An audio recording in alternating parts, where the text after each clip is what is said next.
Hello? Hello. Was an almighty bank crash. I realized that, what is that? What is what? Are we doubling up somewhere? I realized we'd gone live and that there was no like countdown or like intro music like we usually have. And then I saw us. I was like, oh, I'm not doing anything. Yeah. That's why did you not see, I ran back in. We had like 3 seconds left. No. I nearly pulled an Erin. No, because I can't see you.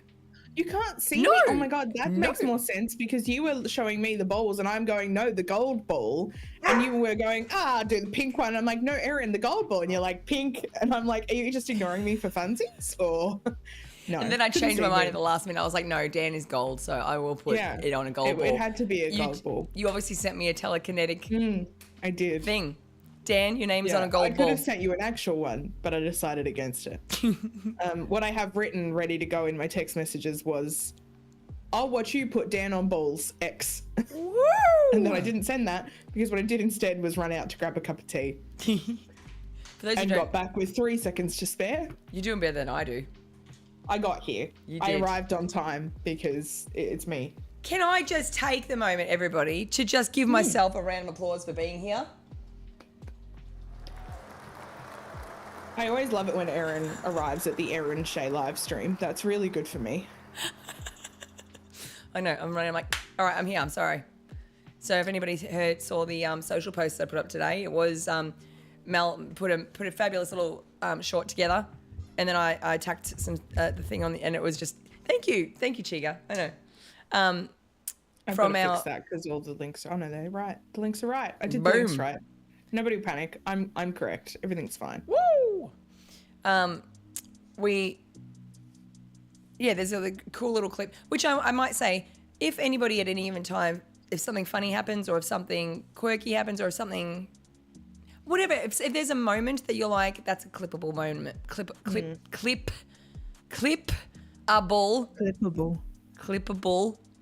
say that 10 times fast, moment. Oh, yeah, no. I went to try. You went shy? I was going to try. Oh. Then I realised. Make a clip of it. Please. So that we know the points in the, because we are obviously streaming on YouTube as well, and we want to be able to upload a condensed version of our streams as well. So we'll know the parts that are good and to create, shorter content to post up on stuff. We did start both a TikTok and an Instagram. And obviously we have the YouTube, which we're also streaming on now, that for shorts as well. I've done some drafts that I've got a backlog of, but yes, more content always appreciated because it means I don't have to look at my own face for 4 hours to find the good bits. It's all good, but the good bits. I'd look at your face for 4 hours. Thanks, I look at your face. Oh, I do look at your face for 4 hours regularly. Most days. Woo! So today... Firstly, I'd like to apologise for the lack of stream last week. Erin and I had as joint Barbie COVID. says, Barbie says, apparently this is what I learnt from Margot Robbie, who learnt it from Barbie the other day. Don't apologise. You say thank you instead. Thank you for understanding. Thank you for... I was like... Yeah, but I do that at work all day. So if I can apologise in my personal life, that's a bit different for me. It's just something different, Right. I spend all day trying to non-apologize. Thank you for your patience. Really appreciate you, I never thought of that. I was like, said to someone like, oh, fuck, I never thought, I apologize a lot. And I think this is kind of like a topic actually maybe we can extend on about the ADHD and that kind of stuff, that I do that a lot. I remember we went for a house viewing, right? And I was explaining this stuff, something to we were chatting to the house, she wasn't the leasing agent, but the lady that was there to show us. And I don't know how many times did I apologize to her over and over. I'm like, I'm really sorry because I was talking to her about our situation, some things. And I'm like, I'm really, really sorry. I don't mean to I'll hold you up. I'm sorry about this. I'm sorry. Look, I'm sorry. Thank you for doing that. I'm really sorry to be a burden. I don't know how many. I walked off and went, why did I apologize so much to her? It's like feel guilty for that I'm not deserving of her time. And when I heard that Barbie thing, I'm like, that is such a thing. It's like empowering you to be like, no, thank you for taking the time. It's about self-acknowledgement that you are believing that you are worthy, that you deserve somebody's time, not oh, I'm sorry, and I'm a burden for asking you for your time. It's the flip. And Yeah. I'm a chronic apologizer. Anyone who speaks to me outside of like a stream environment will know. My friend Dom in 2021 said something, and I responded, and I'll read it because I've opened it. I said, I can't let you apologize for doing nothing wrong, silly. Dom pinned this, and now every single time I apologize for no good reason, I get a link back to the pin, and that was the 7th of July 2021 at 1:44 a.m. So I don't know what I was doing, but that's fine. Mel in 2021 was a far looser unit than Mel now, who's like, 11 p.m. bedtime. Well, you know. I also hope that everything sounds a little bit better. Mostly because I don't have COVID, but also because I got a new microphone. Mel got a new microphone, you guys. Microphone. Without your audio mixer stuff working, we're probably on an even keel just for this once. For those who don't know, in Brisbane, is this a sexy ASMR stream? Probably could be. Maybe it is. For the right price, Toffley. You're not Toffley, you're Chica. Same colour. Same colour. Come on. Okay, same colour, same badge. Not my fault. Look, and like double letters, or triple letters, like a consecutive, repetition. I won't apologise for that one. You are the same person. One of you needs to change your name or your colour, otherwise you will both be known as Toffley. Can't help you. Cannot help you. Toffa. Merged them. Toffa. Or Chiggy. Choffley. Choffley. This is where we go to, you guys. I had something else to say, and it was related to stuff, and I just don't remember what it was because I've lost it now. It'll come back. It will eventually. I'll get a call. Oh, the storm. Oh, the storm. Yes, of course. If we have a meltdown over here or something happens, keep us posted on how the video and how the clip, this stuff is going. If there's any jittery stuff, because as some of you will know, there's been in Brisbane and Queensland a bit of a storm going through, and Friday night whilst we were at a gig, we heard that there was I got my alert saying there is going to be some hailstorms. Please protect your car from my car insurance. And the lightning strike in Brisbane caused an electrical power surge at our house and a bunch of other houses in our area. Fried our NBN box, and then we found out today when the NBN guy came out to replace it.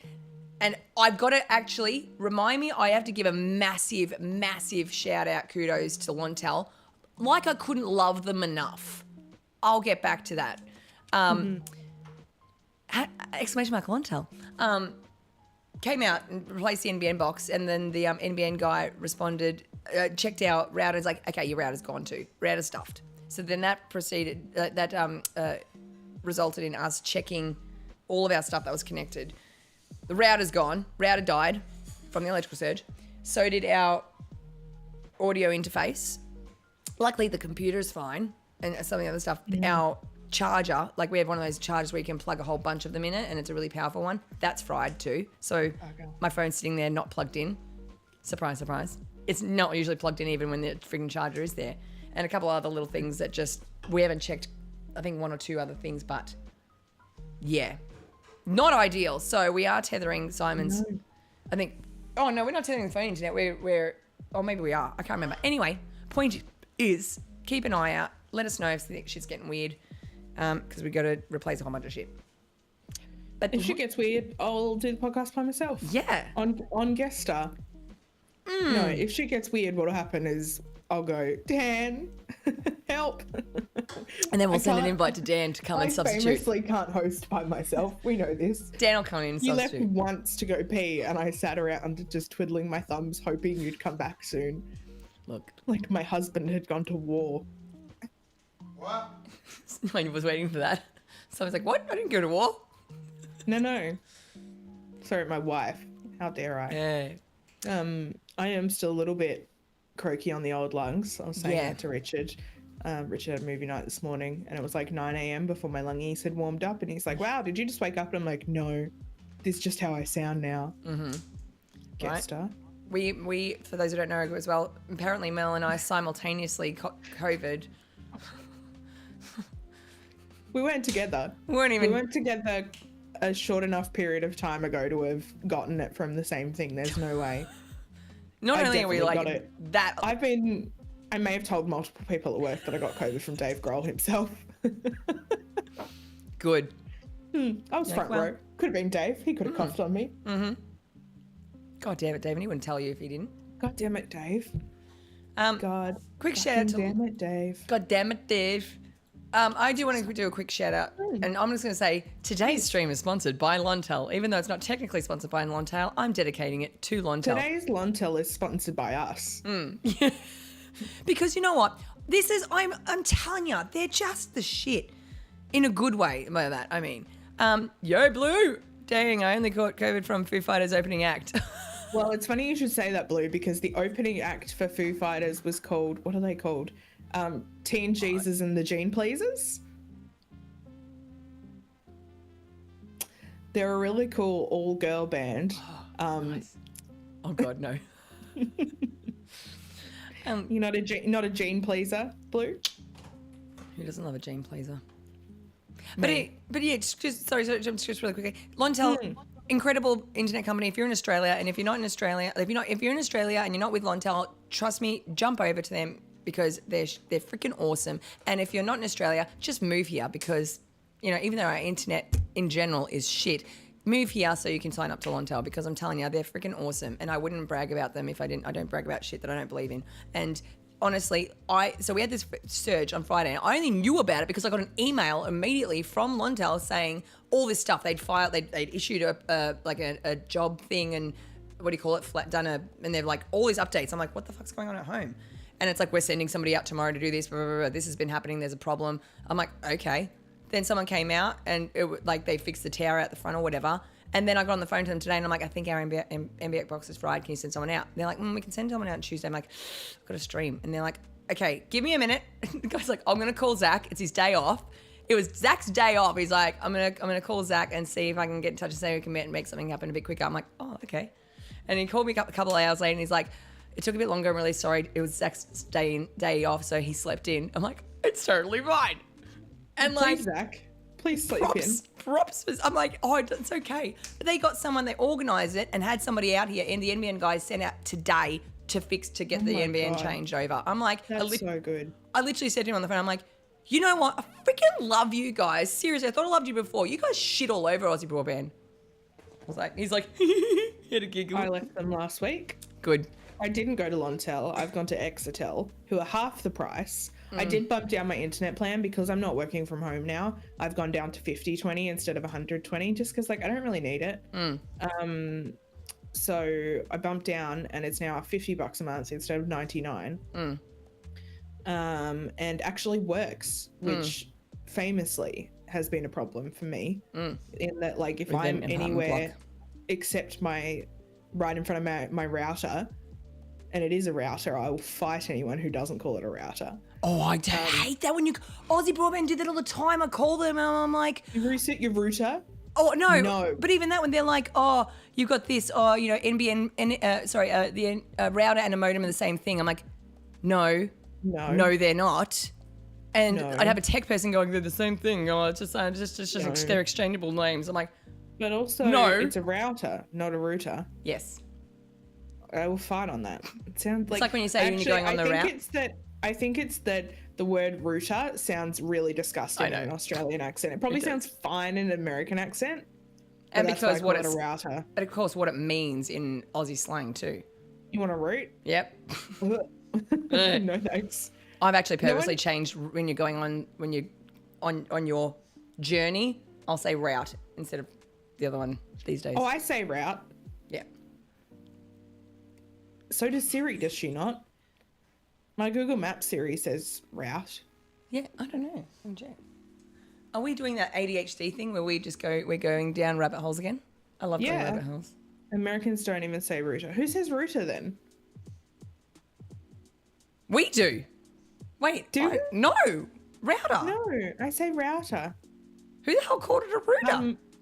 Also, my fire alarm's going off, so Not in my Again? building, but outside. So mine might go off and then we'll have a whole different set of problems on the stream. But you may be able to hear it and I'm really sorry. Actually, can I please have a Cointreau instead with some lime squeeze? Thanks. Every time. Do you remember when this happened, my fire alarm went off and I had to raid you? I was streaming, my fire alarm went off, so I had to raid you, and then 30 minutes later when it came back on, I just streamed again. Sure. Yes, please. It was a bit of fun, but yeah, it is going off, so Hopefully she's okay. everything's fine. Yes. So I'm just toast again. You know, that's what happens when people rent out their apartments as Airbnbs. Dan remembers.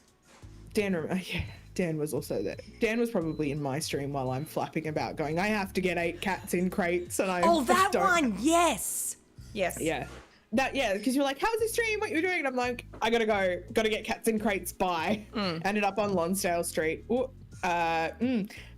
several whiles.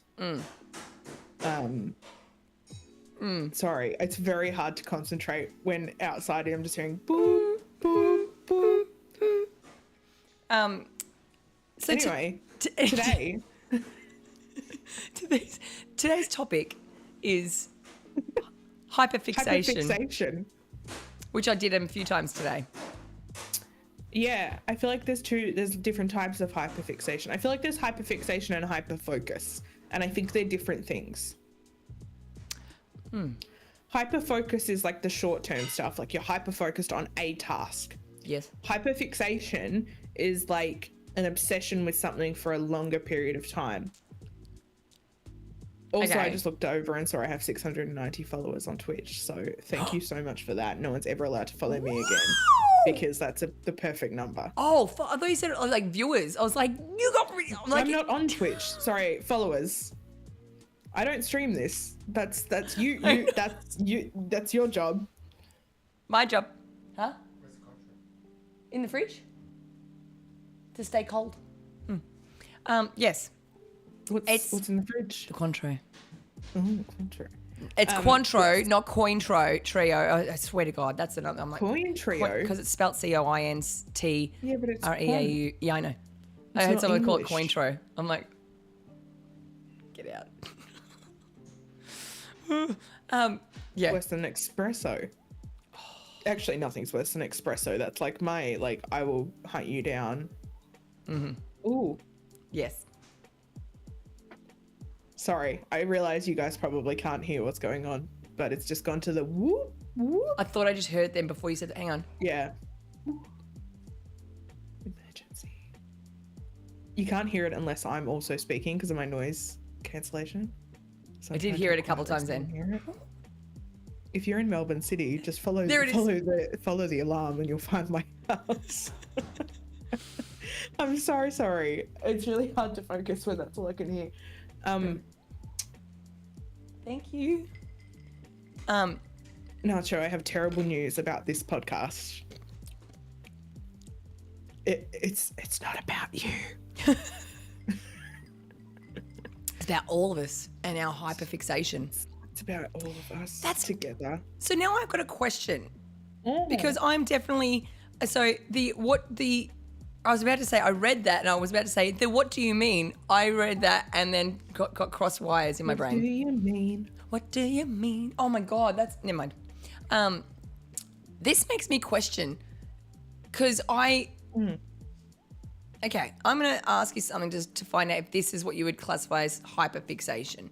So I'm going to steer it back to my washing machine saga when that happened and I decided to invest a lot of time. We need like a counter. Oh, like that pops up on the screen. Every time I mention this Washing machine. washing machine saga. 4. Every Yeah. time Erin's brought it up. Yeah.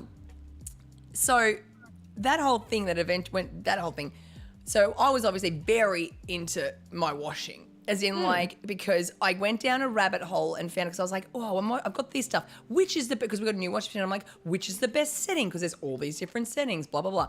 Anyway, and so then I went down that rabbit hole of like investigating. I spent hours literally standing in the laundry, putting things in piles and then reading. And I wrote out a big cheat sheet on multiple pages about like it's downstairs actually in the laundry, where it's like cotton and the best temperatures and cycle to wash them on, and like went to full investigation. Like cotton, like you can't wash it on certain cycles because it'll ruin it, which means it'll damage the fabric, which will mean that your clothes don't last as long. You can't wash it in this kind of, you don't wash it in this heat or whatever because of this, and you should wash certain things in this, like synthetics, they need to be washed in warm water and on a slower spin cycle because it can damage, it can pull them, they pull, the way they pulls the fabric, and you can't iron them, all this stuff. Anyway, went down that massive rabbit hole and became very full on for a long while about like losing my shit at Simon. Like, what did you wash that with that for? You can't do that. You know, like, would you call, is that a long hyperfixation? Okay. That's hyperfixation. And then like usually the way it has been for me anyway, and like from what I hear other people talk about, one day you will just wake up and you will not give a single shit. Yep. Or, like if it's like something like a food or you know, like some sort of music or something, you just will never, you'll be sick of it. Like never want to, like I'm like that with my hyperfixations. Whereas a hyperfocus I think is less, it's more about like you're focused on a task. And I would call that more like short term, whereas a hyperfixation tends to be a little bit longer. Right. In my eyes. Like I definitely hyperfixate on different things. Yeah. Yeah. So I think it would be interesting. There were two-parters to this. Hi, Tally. Sorry, I'm a bit late. I know you said that a while ago. Talking about some of our...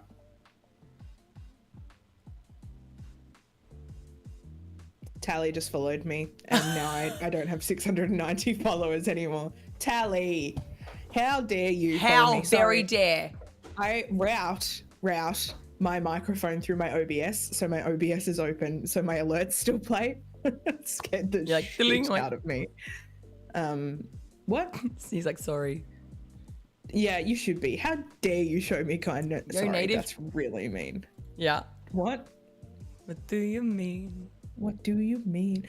I actually just Googled. Yeah, so I thought it would be interesting. Sorry, yes. No, I Googled the definition because I was like, well, let's just see what apparently like what Oxford Dictionary says it is. Hyperfixation, an intense state of concentration and focus. Awareness of things not related to the current focus, not even consciously noticed. Hyperfixation is usually dedicated to things that the person finds enjoyable or fascinating. During a hyperfixation state, task performance improves.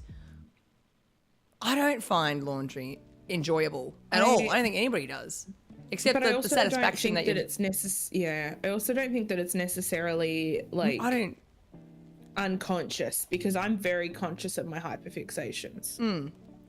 Oh, there's now one that says I can list them because I'm aware of them. Yes. Of course you can, Archer. Yes. There's one, this is what on Google, you know, when they have other questions you might be interested in. Are hyperfixations neurodivergent? Neurodiversity is defined as the range of differences in brain function and behaviors found with normal human variations, and often used when speaking about the autism spectrum. Hyperfixation is most common in okay, that's all it says. Never mind. Didn't actually go into it. I also don't like that definition of neurodiversity. Neurodiversity is an umbrella term for a range of conditions. That's just from... Hyperfixation sounds like mega focus. Is ADHD not the literal opposite of that? No, not necessarily. So ADHD has two types, inattentive type and hyperactive type, and combination, which is the combination of the two. I have combination. Yeah.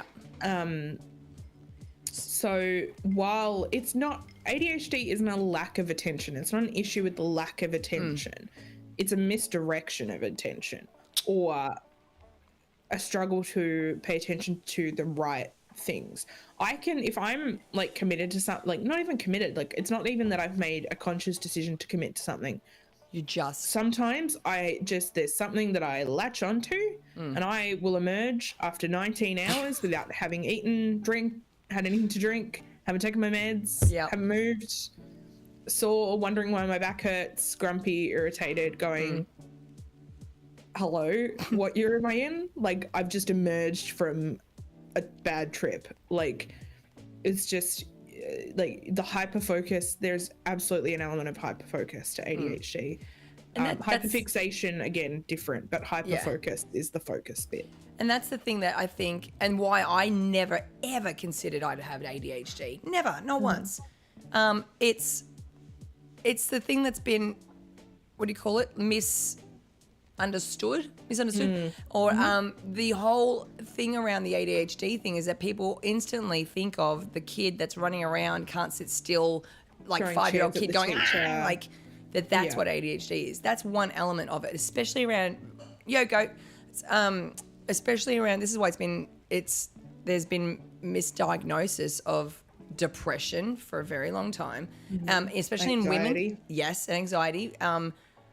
Especially in women, because women present differently. We've spoken about that before. Like, women present differently, which people around my age, your age, especially probably my age and a little bit older, and our generation, so the adult female generation has been a lot of us are coming to the diagnosis of having ADHD because they present more internal, and we do have that hyper focus, which it's sort of, if you think of the kid that's running around being crazy, and not focusing on things, there are periods where that same child will focus on a video game and you can't snap them out of their attention. That's their hyper focus too. So there are different levels of and I'm like that. Like, I was certainly like that with certain games, the Ori games, which are a platformer game.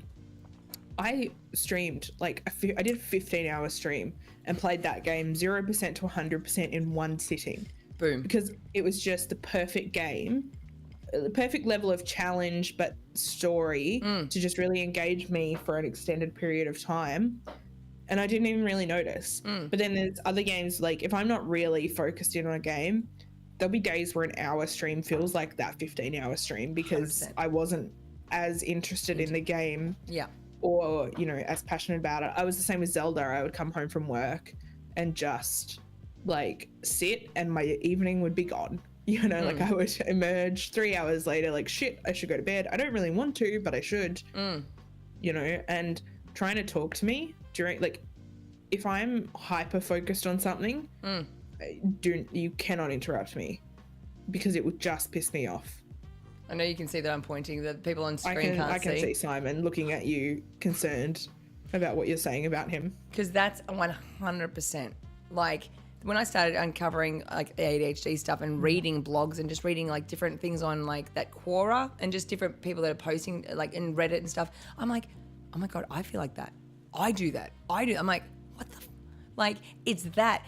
You can't. Simon cannot break. If I'm on the toilet and I've got my phone out and I've gone down a rabbit hole looking at some completely left of field topic, he cannot get my attention away. He'll sit there speaking at me and I won't budge. And I don't recognize, because I'm so zoned in on that. I have no comprehension that he's speaking. I can't hear. It's like when they say dogs do that, particularly when it's they've zoned in on that focus and all their other senses shut down because they're so focused on that thing.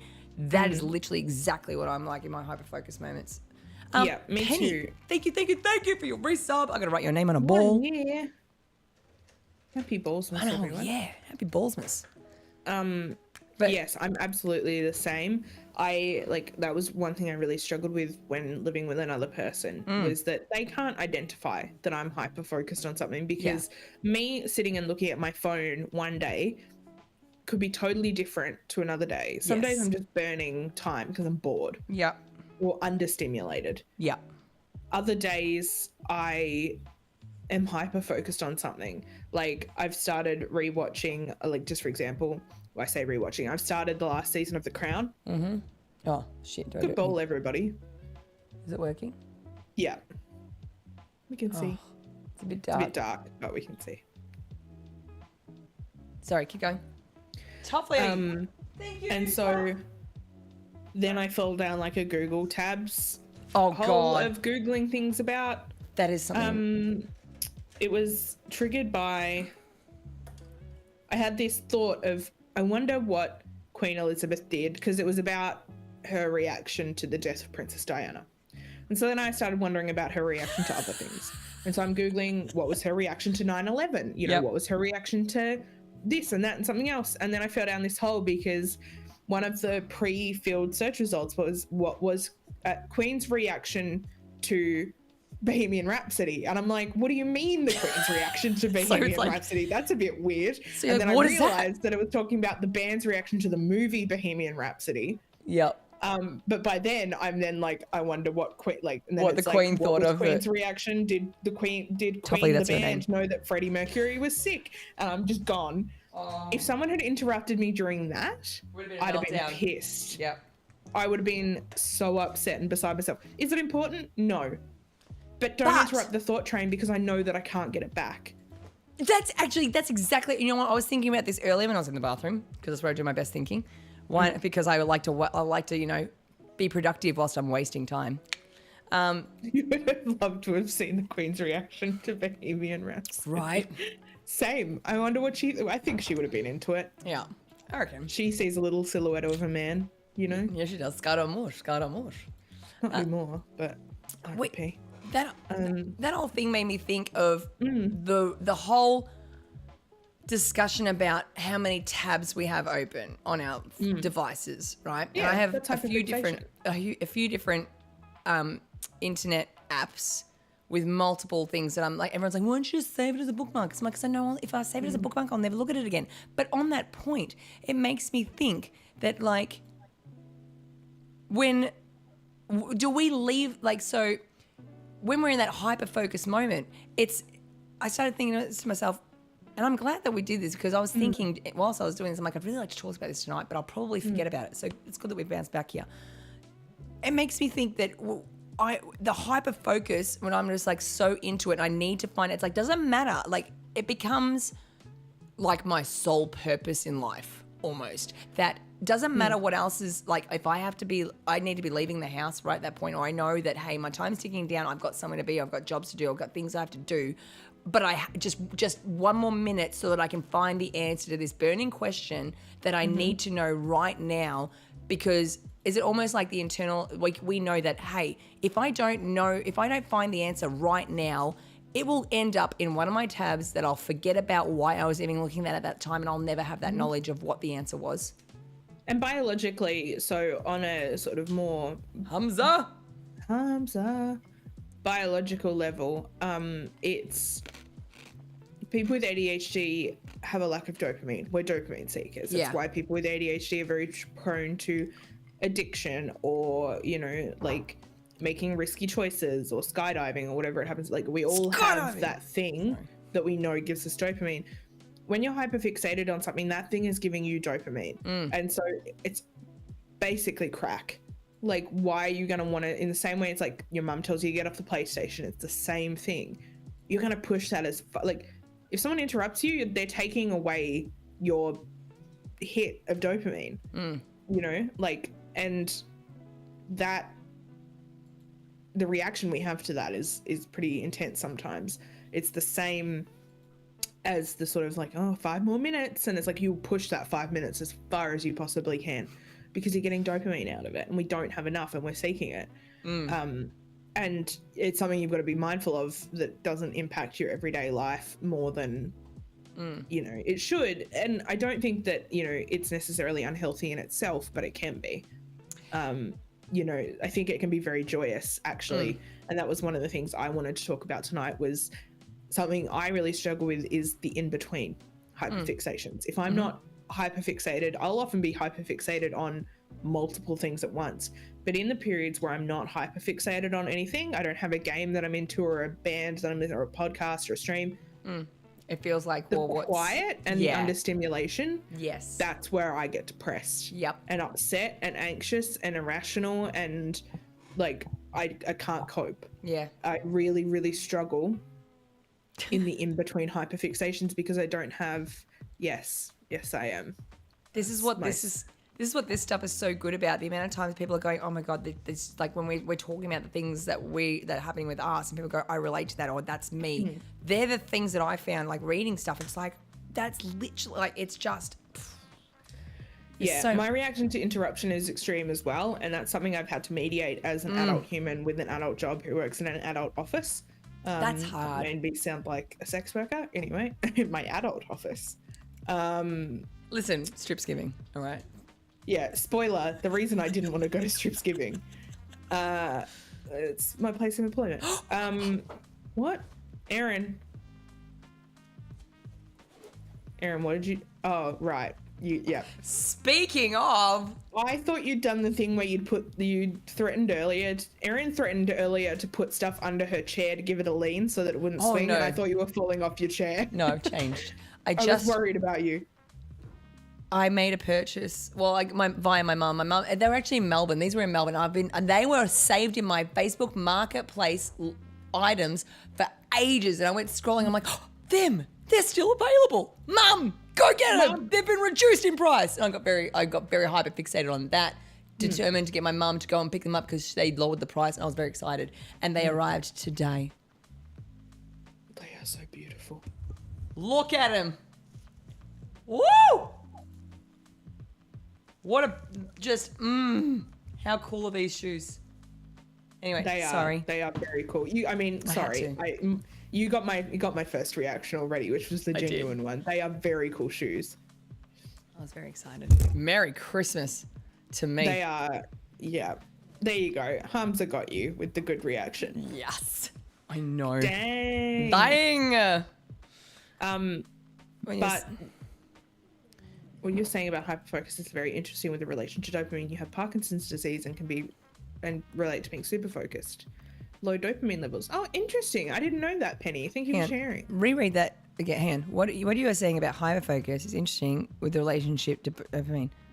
I can relate to being super focused. Parkinson's means you have extremely low dopamine. Right. So does that mean then that you? I agree, Toffley, up there with the little pony boots. I know. So does that mean because if with Parkinson's disease you have low dopamine, so then do you find relief in? So you hyperfocus, and you find that gives you a boost? Like, is that correct? Do you reckon, is that what I mean? Like, yeah, so I've just opened because I feel like this will explain it better. Here we go. Like distractibility, hyperfocus is thought to result from abnormally low levels of dopamine, a neurotransmitter that is particularly active in the brain's frontal lobes. This deficiency makes it hard to shift gears to take up boring but necessary tasks. And we've talked about this before, the difficulty of transitioning with ADHD. It's hard to get out of bed, it's hard to get into bed, it's hard to get into the shower, it's hard to get out of the shower, it's hard to get to an event, but it's hard to leave. Like, transitions are really, really hard for people with ADHD. It's something that I really, really struggle with. I've always found it very hard to fall asleep, very hard to wake up. Yeah. Yep. I've always found it hard to get myself to work, but then I find it hard to leave. Because that'll raise the question about, do meds help with that? Absolutely. I don't know. For me. Have you noticed? I'm going to pull Simon into this. Have you noticed a difference at all since my meds? So for those who don't know, actually, because we didn't talk about this, yes, my husband and I concentrate.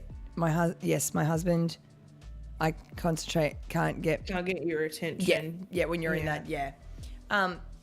So my that's okay. Gotcha. A shower at least every 2 weeks. Meds did not help me. I get it. Look, you're saving water. You're doing good for the environment. It's fine. Save water, shower with friends. Do you know, I'm sorry to take this as a side note. I'm from Tasmania, and there's a school in Tasmania called the Friends School. The what? The Friends School. It's Friend, like school. Friendship? Friends? Yes. Friends School. I was just sure you said friend or friends, like friends. And in the year that I finished high school, they got away with putting that on their leavers jumpers. Save water, shower with friends. The teachers didn't figure it out until it was too late, and they all had that written on their leavers jumpers.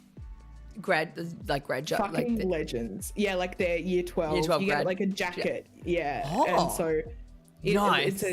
So it's something you get it for like the last term of school, and you put a nickname on it and has everyone's names for that year on it. Like it's a memento thing. Yeah. And yeah, they put it that is awesome. on their leavers jumper and got away with it. I feel like there was a consequence where they had to, like, they weren't allowed to wear them or something. Like, it was figured out eventually. I can't remember. This was like 10 years ago. But anyway, that's where I get that little nice tidbit from. My mother, I believe, went to Friends. My grandmother used to teach there. It was a school close to mine. Nice. I've met so many people in the last, so I met like at least 2 people who lived right near me when I was in Tassie, just by coincidence over the last few days. I met a lady at a company that I work with through my work who lived in Tasmania, one suburb over from me. And then I rented a car park yesterday and rented it from a guy who was a teacher at a school that was right next to my school, and we played netball. And just like ran in and just like, because he's like, oh, I'm moving in March. I'm like, oh, me too. Like, I'm from Tassie, blah, blah, blah. And he's like, oh, me too. Like, very weird. Anyway, sorry, I digress. That's okay. You always intend on sharing, but you get sidetracked. Yes. I agree with that. I can definitely relate to that. I walk around my house in my undies doing tasks because the shower was the next task, but then there were 17 tasks I decided needed to be done before the showering. 100%. Because, like, I don't want to shower until I've done all the things that could possibly, like, contaminate me, like, you know, scooping cat litter or sweeping or vacuuming or mopping. Like, if I shower and then mop, then I'm dirty again in my eyes. Right? So I gotta do all that and then shower. But then the problem is that the dishwasher's on, the washing machine's on, and I'm in the shower, and I have a miserable shower because it's hot, cold, hot, cold, hot, cold. And I could have prevented this by just starting that after I shower. No, absolutely never. Never. What is your problem, buddy? What is your problem? You're hyper-focused on Twitch. Twitch has definitely been a hyper-focus for me. That'll be a really interesting thing. We could share some I'm happy to share some of my hyper-focuses, because here's the thing. Sorry, I know I'm interrupting your brain that's just going must. I'm like trying really hard to retain it right now. The thing about hyper-focusing is that I feel like you don't often get to share all the stuff you've learned about your hyper-focus, because when you're hyper-focused, you consume everything you can about that topic, but you never share it with anyone. One, because it feels like if you share it and someone reacts negatively, it's going to spoil the experience of the hyper-focus and the joy that you get out of it if someone's like, that's lame, or doesn't care. So I just never share anything about mine. 2, I don't want to ever seem weird by having an uncanny stalker level amount of information about a topic.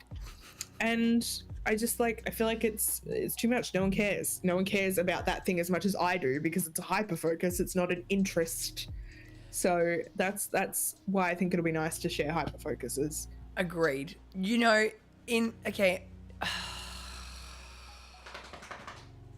fuck. You can do it. It's gone. It Yeah. left me because something you said triggered something else, and it'll come back. That's okay. On what you said then. That makes me, the other thing that makes me think of is like how we become basically experts on the most freaking random shit, right? And it's like when you have a conversation with someone and it's like, you know, like, well, I know what I'm like. And look, it's unfair to say when you speak to someone, you're like, well, what would you know about, like when people have opinions on things.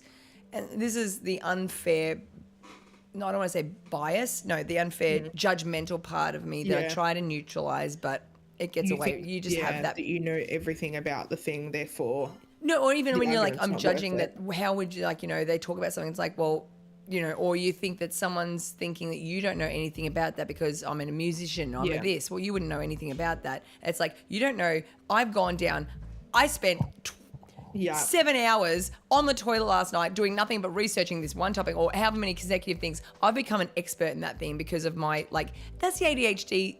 I think it's a superpower slash, what's the opposite of that? Like superpower slash our biggest burden is being that hyper-focused on something that it just takes us down that rabbit hole that I need to know everything, every single in and out about that topic. So I become well armed with the information about it. But then, like, I think, you try and, that's right. You try and, you know, if you're talking about that thing, people are like, well, what would you know about that? It's like, I know about this, and you get people trying to school you, and you're like, sit down. Like, it's really difficult for people to understand that because we just know random shit from going down those rabbit holes and becoming hyper fixated on things, for people to believe or to take you that to trust that, you know. Do you know what I mean? If that makes sense.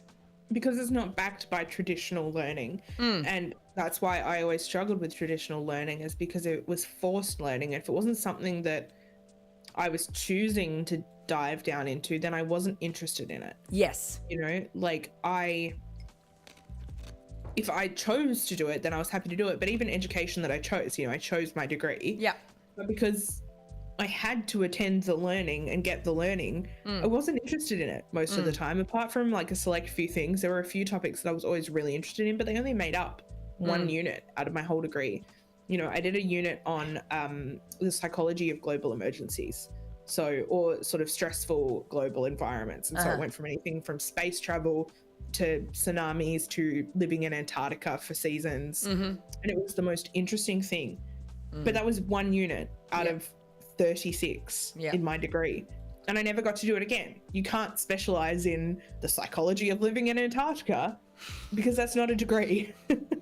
You have to actually learn other things. And I hated it. I hated the idea of electives. I hated having electives. Yeah. Because I chose to study psychology because I'm interested in psychology. I'm not interested in the fact that half of the things I study at uni aren't psychology. Yeah.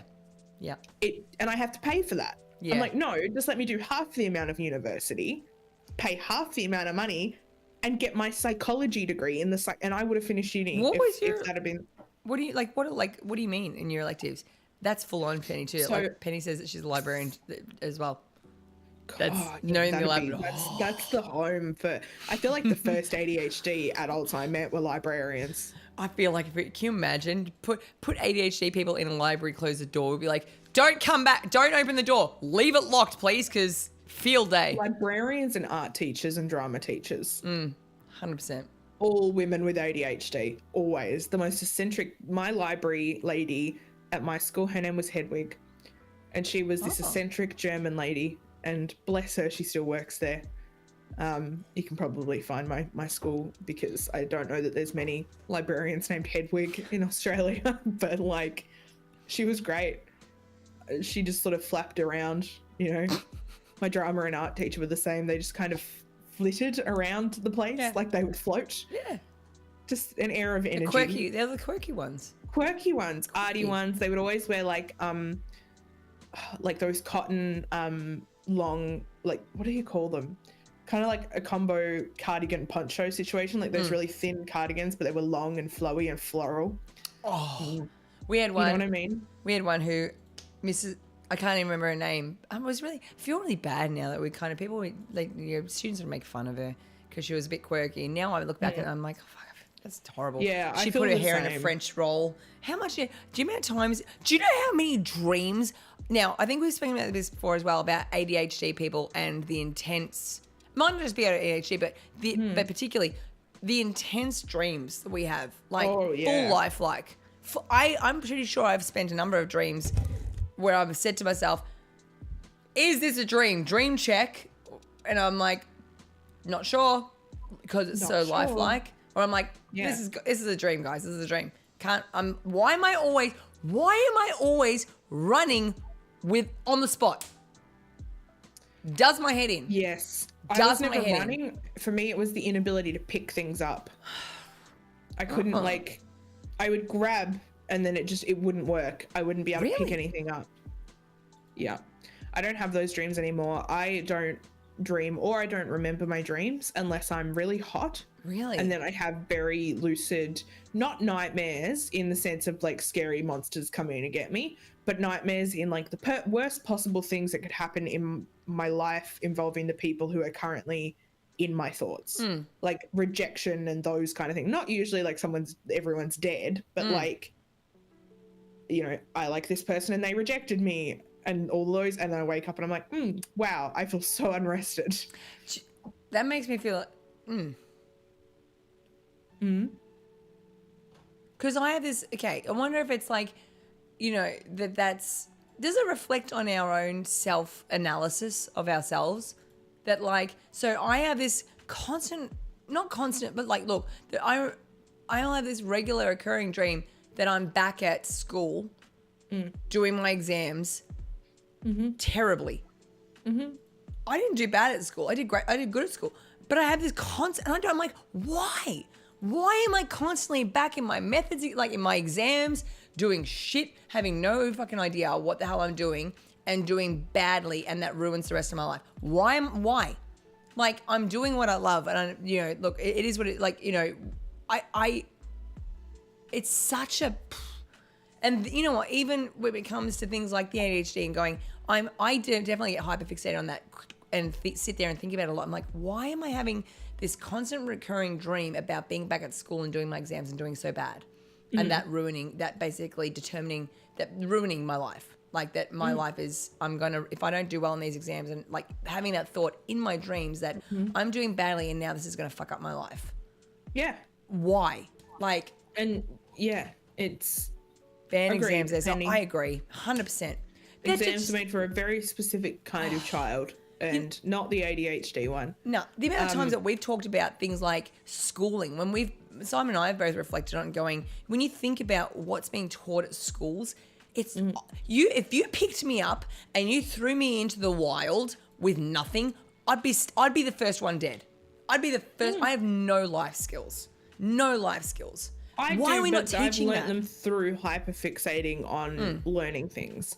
You know, like when I've had to. You know, I learned everything there is to know about taxes. Could you when it was time to learn it, when I needed to do Yeah. like proper adult, not just basic submit and be done taxes. I learned everything about superannuation when they decided that you could withdraw some of your super, and I went down a fucking rabbit hole deciding whether, and I ended up withdrawing $5,000 of my super in order to move here. And I went down a rabbit hole for weeks learning about super and the impact of that financially. And like, you know, if I top that up again in 12 months, then okay, it actually won't impact anything. It'll be fine, blah, blah, blah, blah, blah. So I learned all of those life skills myself. What were you doing when I was like schooling that chick, the stripper, about superannuation? Were you because I didn't know you knew Sitting about there quietly. Why? You probably could have Because schooled. I didn't want to school the stripper about superannuation because I knew I knew that she didn't care. I was trying to get you to stop schooling her about superannuation. That's when I went on a hyperfixation rabbit hole. But I also I don't want to force. I'm never one to force my beliefs or thoughts on other people because so much of my trauma is caused by people doing that to me. Yeah. And so I'm like, you know, if you're happy in this stripper situation and you're making an income and your mum drives you here, fucking good for you. Like, you know what? You'll blew my learn when you're mind. ready. You can ask me about superannuation if you want, but I'm that person. I'm like, you know, I know a bit about this. If you ever need some advice, come to me. But I'm not going to be like, here's what you should know. In the same way that I don't like it, you know, like it's the mother thing, right? It's like anytime someone gets pregnant, it's like she gets the advice from every Tom, Dick, Jane, and Harry about how she should parent her child. I'm like, no. Obviously, I don't have parenting knowledge, but I'm the person to go, here's what I know, you know, like I'm experienced in ABC. If you ever need advice, come to me. I'm open. The second someone asks me, I'm all in and I'm 100% committed to it. But I'm not going to push it on people because that's just not like, and that's not me saying that you did. That's me saying that that's not in my nature, in the same way that I won't like usually complain about service if it's not like terrible or I'm not trapped in an elevator for several That was minutes. great, by the way. I read that, Mike. Do you know that's so funny on the because my friend Ellen goes to me, she's like, oh, I read something well similar read. about that on Reddit, blah, blah, blah. And then she's like, oh, that was you. For those who don't know, It was me. For those who don't know, Mel got trapped in an elevator on a lift in. I would like to share my day Go. that I had last Friday. And this is part of why the stream was cancelled, actually, because I've never had it. Well, I've had days that bad, but it was pretty bad. So I woke up Friday morning feeling really shit. But I have I have always allergies, but I also have seasonal allergies that really kind of replicate COVID. Achy, tired, sneezy, hivey, itchy, like just I feel like shit. Which is I why we probably didn't take think we 20 had to 30 COVID. COVID tests a year. Yeah. Which is I why we take a didn't lot of think. COVID tests out of like wanting to do the right thing because I'm that person. If you're coughing at the office, I'm like, we are hybrid. Go home. You don't have to be here. Stop sneezing on everyone. He's accused of telling the truth.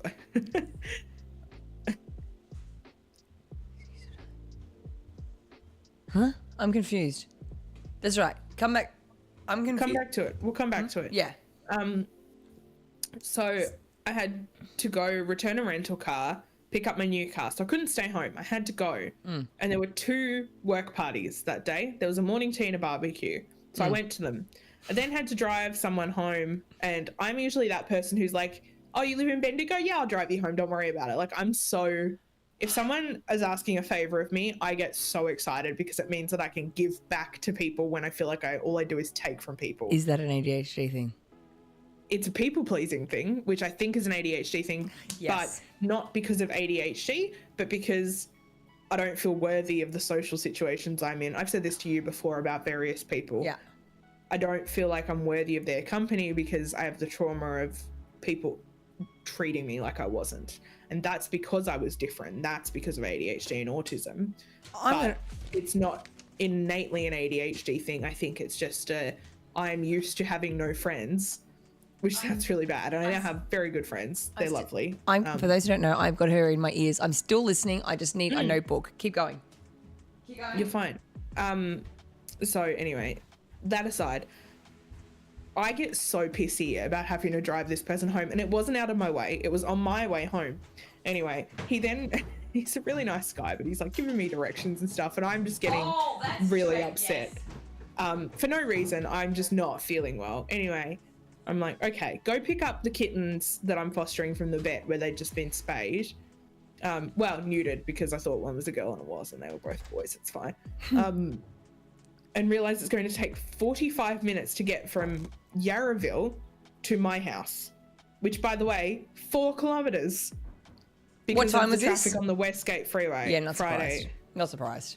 Because they're redoing it all. It's all the roadworks. 40 minutes. So sit in the car, basically to stand still for 40 minutes, eating leftover salad off a paper plate. Not surprised. I get home. Well, I park the car. I get home-ish. I get on the train, get to Southern Cross. The escalator's broken. So I'm like, I don't feel well. I don't have I didn't feel like I could breathe. I'm going to get in the lift and I don't usually, I'd take the stairs if the escalator's broken. We've got handbag with laptop, kittens, can't breathe, get in the lift. The lift starts, there's 4 of us in the lift. It's a 37 degrees Celsius day. There's no aircon in this lift, so it's about 45 degrees Celsius in there. I don't know what that is in Fahrenheit. It's fucking hot. And I don't know this yet, but I have COVID, so I'm running a fever. And so 4 of us in this very small lift. It's probably like less than 2 by 2. It's not a conventionally sized lift. The lift stops. Sorry. And we all look around. Help it now. And we're like, okay. So we press the emergency call bell, which makes this awful like ringing noise. And I'm starting to panic because I've never been stuck in a lift before. Like, I am just like not comfy. I'm like, it's not that far down. Like, if the lift had fallen, we would have been hurt but not killed, you know, like it wasn't terrible. And we call for help and they go, noted, we'll get someone over there. We wait like 15 minutes. At this point, we're all like uncomfy with heat. Like, it's scary how like we're not feeling good. We call again. The guy picks up and he's like, oh yeah, someone will be there in about 45 minutes. This is where everyone panics because and I'm not trying to exaggerate, I think we'd have died. Like, it was so hot. There was no air circulation. There were 4 of us. We couldn't sit down. I'm panicked not only because like in 45 minutes I would be very ill, but my cats would be dead. Like, there's just like, maybe I'd be okay. Like, there was a lady who had like a big like 2-liter bottle of water and maybe we would have been okay. Those kittens would be dead. It was so hot. We were dripping sweat, like really. And so everyone panics. This guy hangs up on us and then they won't answer the emergency phone again. 20 minutes go by and we all collectively decide to call 000. Oh, because not that they can really do much, but like we figure this is fucked, we're going to die. Well, 000, they can send the fire brigade and just like crank that shit open. Well, that's it. We're like, at very least just break the door open so that we get air because we can't breathe. Like, it's so hot. Anyway, as we're doing that, the lift slowly goes down. It just slowly starts to descend like a centimeter at a time, like very slowly. It takes about 5 minutes. Doors open. We're like pressing the door open button, like, please open, please don't just sit here now. Like, at least when we're on the ground, I felt a little bit better because then it's like we're safe-ish. You know, it's still fucking hot, but doors open, we get out. There's no one waiting there to make sure we're okay. No one with water or first aid or, you know, any person there to go, like, are you good? no one. There is no one That's there. shit house. So we then walk up the stairs and I go flag someone down because I'm like, the escalator's broken. People are going to get in this lift. Like, it's going to happen again. I flag this guy down. He goes, oh yeah, we know about that. Those lifts are fucked. Someone should really replace those. That's what I get. That's it. No resolution to that. No resolution, no apology, no are you okay, no one waiting, which is like the bit that really pissed me off because I'm like, we were in there for 30 minutes. I was really unwell afterwards. Like, I did not feel good. So I walk home, sort the cats, check them over, take their temperature, get them water, get them food sorted. They're fine. And we got them checked out and they're okay. I am like, I still feel really shit. I'm going to take another COVID test. Took the COVID test, put it down, went and got in the shower. Had to have a cold shower because I was so uncomfortably hot. Like, my fever at that point was scary. Get out going, COVID, it's not gonna be COVID, I'm just, allergies. Look down and it's fucking, I sent you a photo. It was like really bad and I'm like, fuck's sake. Then have to do the call of shame to my boss going, hey, I've probably given the whole company COVID. Sorry about that. I don't know. He sent out well, actually I gave it to 3 people, but anyway. But you don't know that. They could have got it from anybody. Yeah, they probably got it from me. They could have been the one that had it, and just saying. Nah, the worst one. Look, I don't feel too bad about 2 of them because I don't know them that well. Like, I still feel bad. The one I feel really bad about is one of my colleagues. So when I returned the rental car, I returned it to Clayton, and I'd sent out a message on Teams going, is anyone here in the morning who could come and grab me from Clayton and bring me back to the office? This beautiful coworker of mine. He is an angel and he's so cool and like really cool dad vibes, like plays the guitar, very kumbaya. Like, I love him. I love that you have to specify that. Yeah. He's so cool. He's the nicest guy and he's like one of my favorite people. And he came and picked me up. And so in exchange for his lift, I gave him COVID. And I found out. But you don't know that. You don't know that. There are so many people that have it at the moment. You don't know that. I'm standing still to say you don't know that. That I feel a bit bad about. And I call him like, I'm so sorry. And this is how nice he is. He's like, yeah, I feel a bit shit, but how are you? Are you okay? Are you better? And I'm like, no, I gave you COVID. How are you? Like, anyway. And so that was my day from fucking hell. And then from there, Saturday and Sunday, I was so ill. Like, it was a hard and fast COVID. I mean, I'm not convinced that I didn't have it earlier in the week, and I just was kind of like denialing myself with. And you transmitted it to me through the internet? Yeah. Through the internet, yeah. But or through just I connectivity. Tested positive Friday, was really sick Saturday, Sunday, was pretty much 80% by Monday, and was 100% better by Tuesday. Yeah. Like, it was really a 2-day like turnaround swing on COVID. Like, it was short, but it was rough. But anyway, so that was my Friday from hell 20-minute story. I wasted 3 tests on it. I'm like, no, don't believe it. 3 tests. I was like, but that was the weird thing. So then I'm really sick, dying in bed, and Erin's just feeling a little bit rough. I was like, no, I'm not. I was convinced it was a head cold. I'm like, it's just a head cold because, Harley's been sick. I had a full meltdown, like I didn't sleep at all. The minute I have an immune system of goddamn steel, I tell you. And you know what? That's from picking up food that's been on the floor for 10 minutes. Pick up your food on the floor and eat it. Build up your mental. Sorry, don't do it. Like, don't take Taku. Put your name on my ball. But I'm going to stress that. Like, I have an immune system of steel. I'm never sick. I mean, I do get. Well, look, I get sick. I get the snuffles because I get so run down. But like. Yeah. Hand on heart, the only sick I've gotten for the last 2 years is COVID. 6 times since 2021. 6. How do you get it 6 times? I've only had it 2 times in 4 years. I had it really badly in 2021. I then had a series of sort of like anticlimactic colds that were COVID.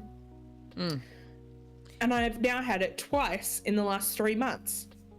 I wonder if it was COVID tonsillitis and then COVID again. Oh, yeah. Like, I got the tonsillitis as a secondary effect from the. Get your tonsils out, mate. If I wasn't so scared of the surgery, I would.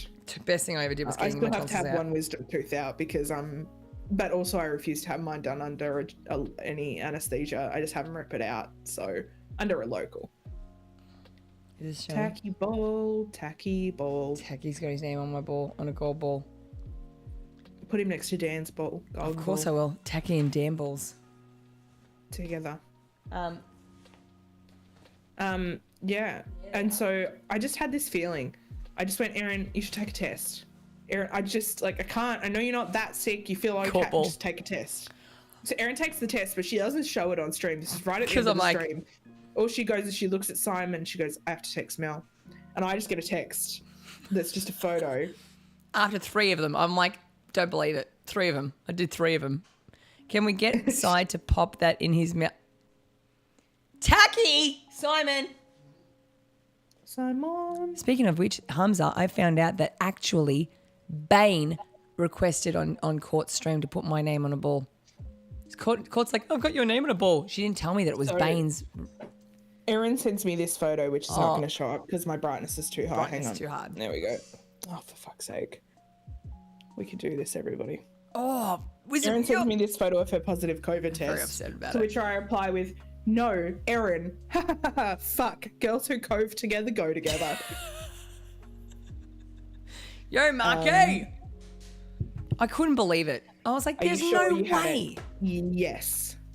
Yes, I am sure. I'm like, there's no way. Because I took several tests I took a test each day for the period of time that I had COVID. And I assure you, as the person who had it and very sadly miseried my way through it, I can assure you that I had COVID. Someone made a good point and said to us, like, they're like, you know, that it's, look, I don't want to start this as a COVID conversation, but like someone made the point that they were like, well, you know, you sure it wasn't the flu or a cold because there is, I don't know what the tests are, like what they spit up. They're like, oh, you sure it wasn't just, you know, a cold, or because coronavirus is present in the flu. Yeah, and of course I'm like, look, but how do you know that? You don't know. It proves that you've got a virus. I mean, you can go and have a proper PCR test if you really care. But like, for me, I was sick. I had COVID. It was very positive both times. It took because I tested until negative because for me, my job is out on the road and I was not comfortable. After Friday, I was never going to knowingly go and be somewhere I could infect someone. I would be the same with a cold or a flu and that's what the difference or anything. is. I'm never going to I'm lucky enough to have a job that I can do from home if I need to. Not forever, but for now. And I'm never going to nothing's too important to make people, because I'm immunocompromised, which is why I have gotten COVID 6 times. Like I'm just susceptible to it. Yeah. I don't know who's going through chemo, who's trying to have a baby, who's pregnant, and I'm endangering their baby by being sick around. I'm not willing to do it. Just if you're sick, stay home, especially if you can. Especially if you have sick leave. I've got hundreds of hours of sick leave because I never take it. So be a good person. Mark's message just popped up after, I didn't see that. It's now rearranged itself in my chat channel, to put that. Okay. So now I'm like, what? That's what I was. Why are you messaging? But yeah, that's you know what, and that's the thing that I got from that whole saga, is that people should just, if you're sick, it shouldn't, regardless of whether it's COVID or something, it's but that honestly, that fell back on companies being like, if you're like, I'm sick, it's like, oh, boo-hoo, come to work. It's like made bigger companies go, all right, stay home, and allow people to stay home to recover, so you weren't infecting everybody else. Regardless of what the sickness is, whether it's COVID or not, whether it's a cold or whether it's a flu, it validated people's reason to stay home. Because so many people were just like, oh, you're sick, oh, boo-hoo, I didn't give a shit, come to work.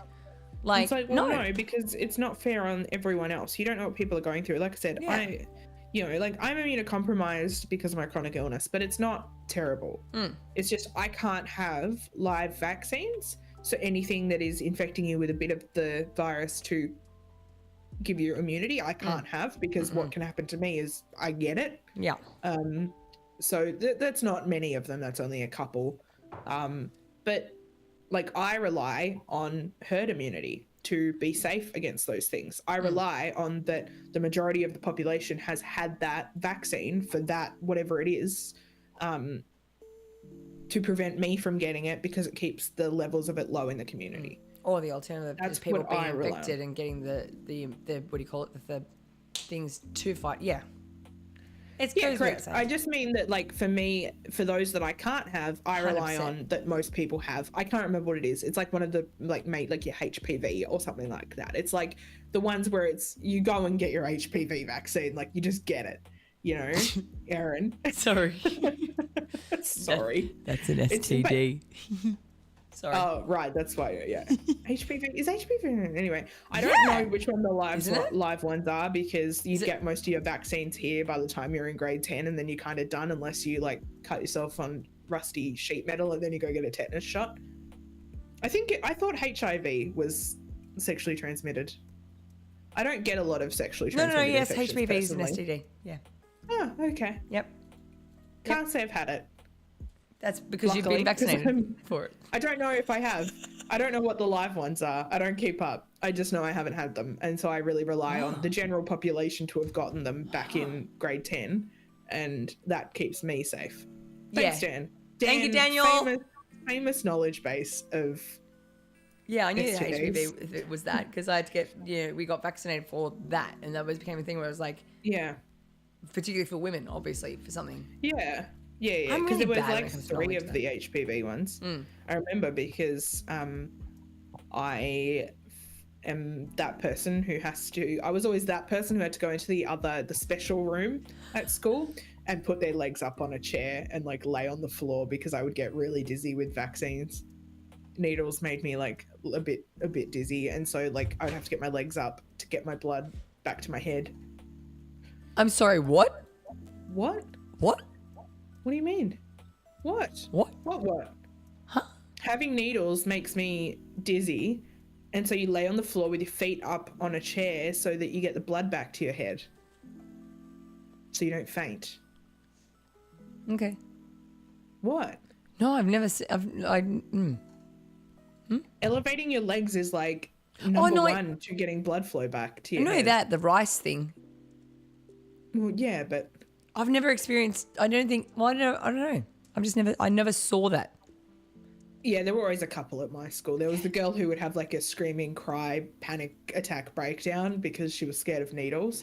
And then there was the me who would just get really dizzy for no good reason, even though I'm like, they don't hurt me. I've always been fine with blood tests. I'm freaky about having stuff put into me. Yeah. Sorry. That will not be on the TikTok. There's already one of those coming up of me saying something inappropriate.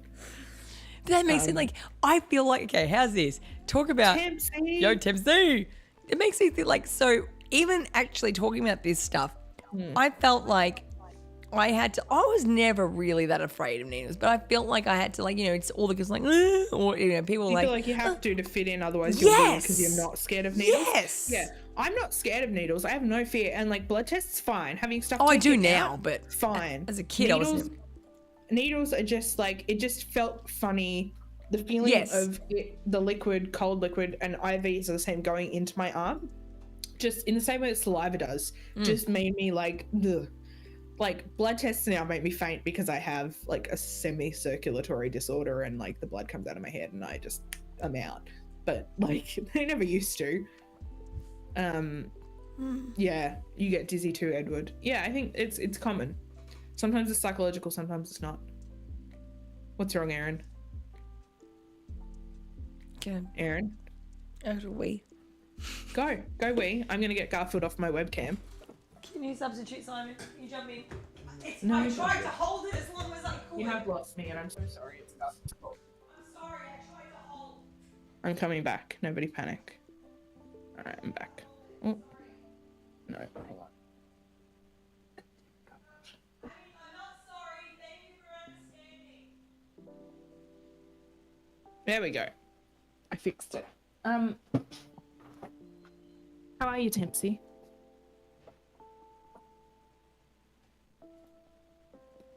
We'll be back with you after this short break. I never know what to do during these. I just kind of sit here and hope that someone else talks, and they never do.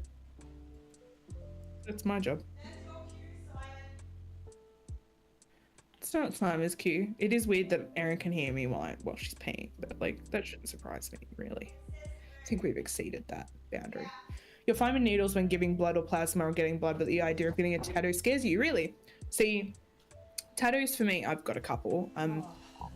Never had a problem. Never had a problem seeing for tattoos because it's a dopamine rush. Tattoos give you dopamine, and I am, as an ADHD person, back on topic actually, very good.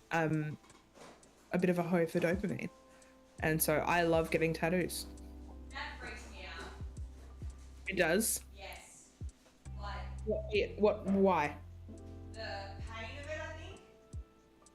Wow. Really doesn't hurt. I mean, it hurts. Like I feel like it hurts for the first little bit, and then like your body's natural dopamine and serotonin and stuff takes over, and it doesn't hurt anymore. Well, Never cough. I'm sorry, Tempsy. there's multiple parts of that. I think that With a bottle of liquor. no. With a whole bottle of liquor. Is that your queen throw? Yes, just a little bit. Cool. Because you I love only that you for only you. need a little nip of it. Back on the topic of hyperfixations. I think it would be fun to share some of our. Are you okay, Simon?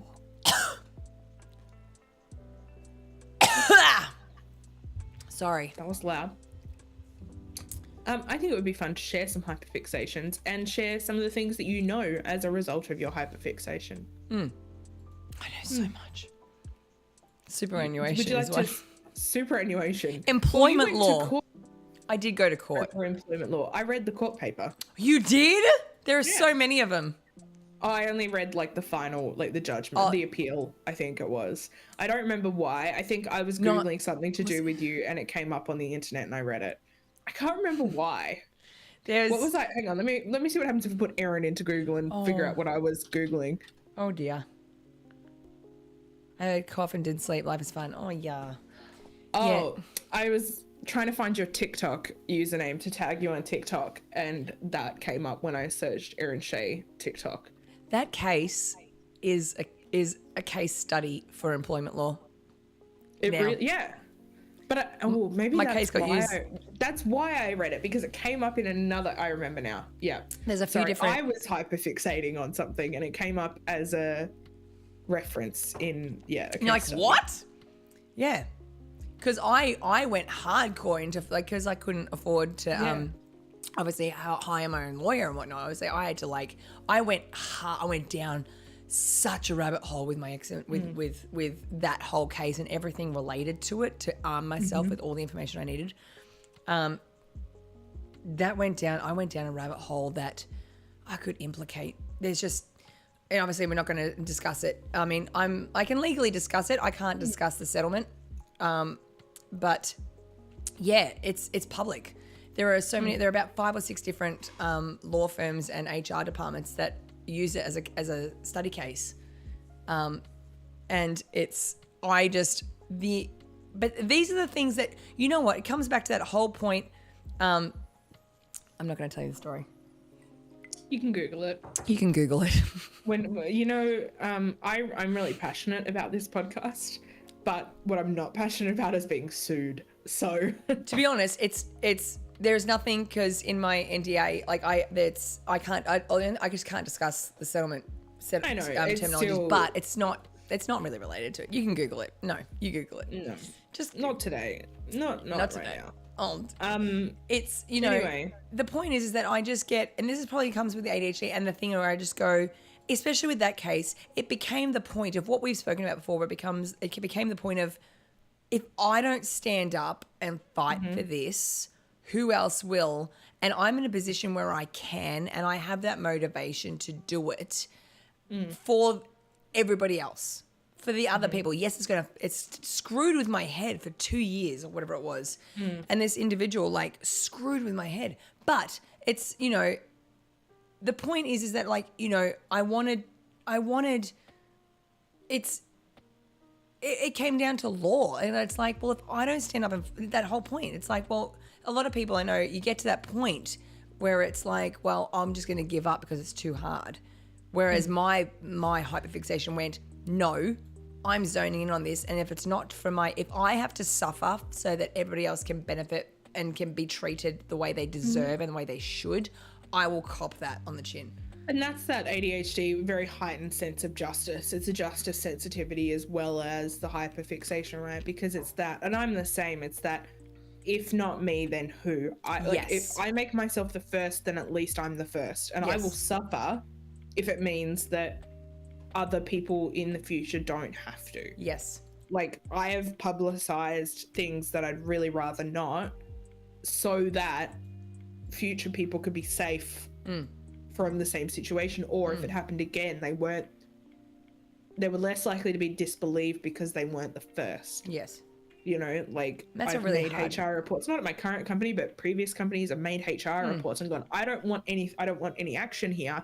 I just want it on file, so that if it happens again, it's a pattern, not the first time. Yeah. She doesn't have to be the first one this happened to. Yeah, exactly. You know, like, and so I've really stuck my neck out multiple times, or said things or come forward with stories of shit I'd rather not talk about, in the name of not having some poor, you know, I think about, like, you know, a 15 or 16-year-old girl having to be the first person. I'm like, yeah, this has fucked me up, but I'm a 28-year-old adult and I can cope with that through therapy. Yeah.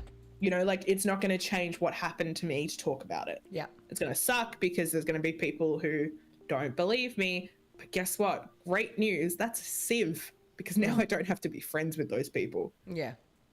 So it's that sense of justice sensitivity as well as the hyperfixating on the logistical aspect of it, I guess, for you. Mm-hmm. It's the, it's definitely that. And it's the, what am I trying to say? Like,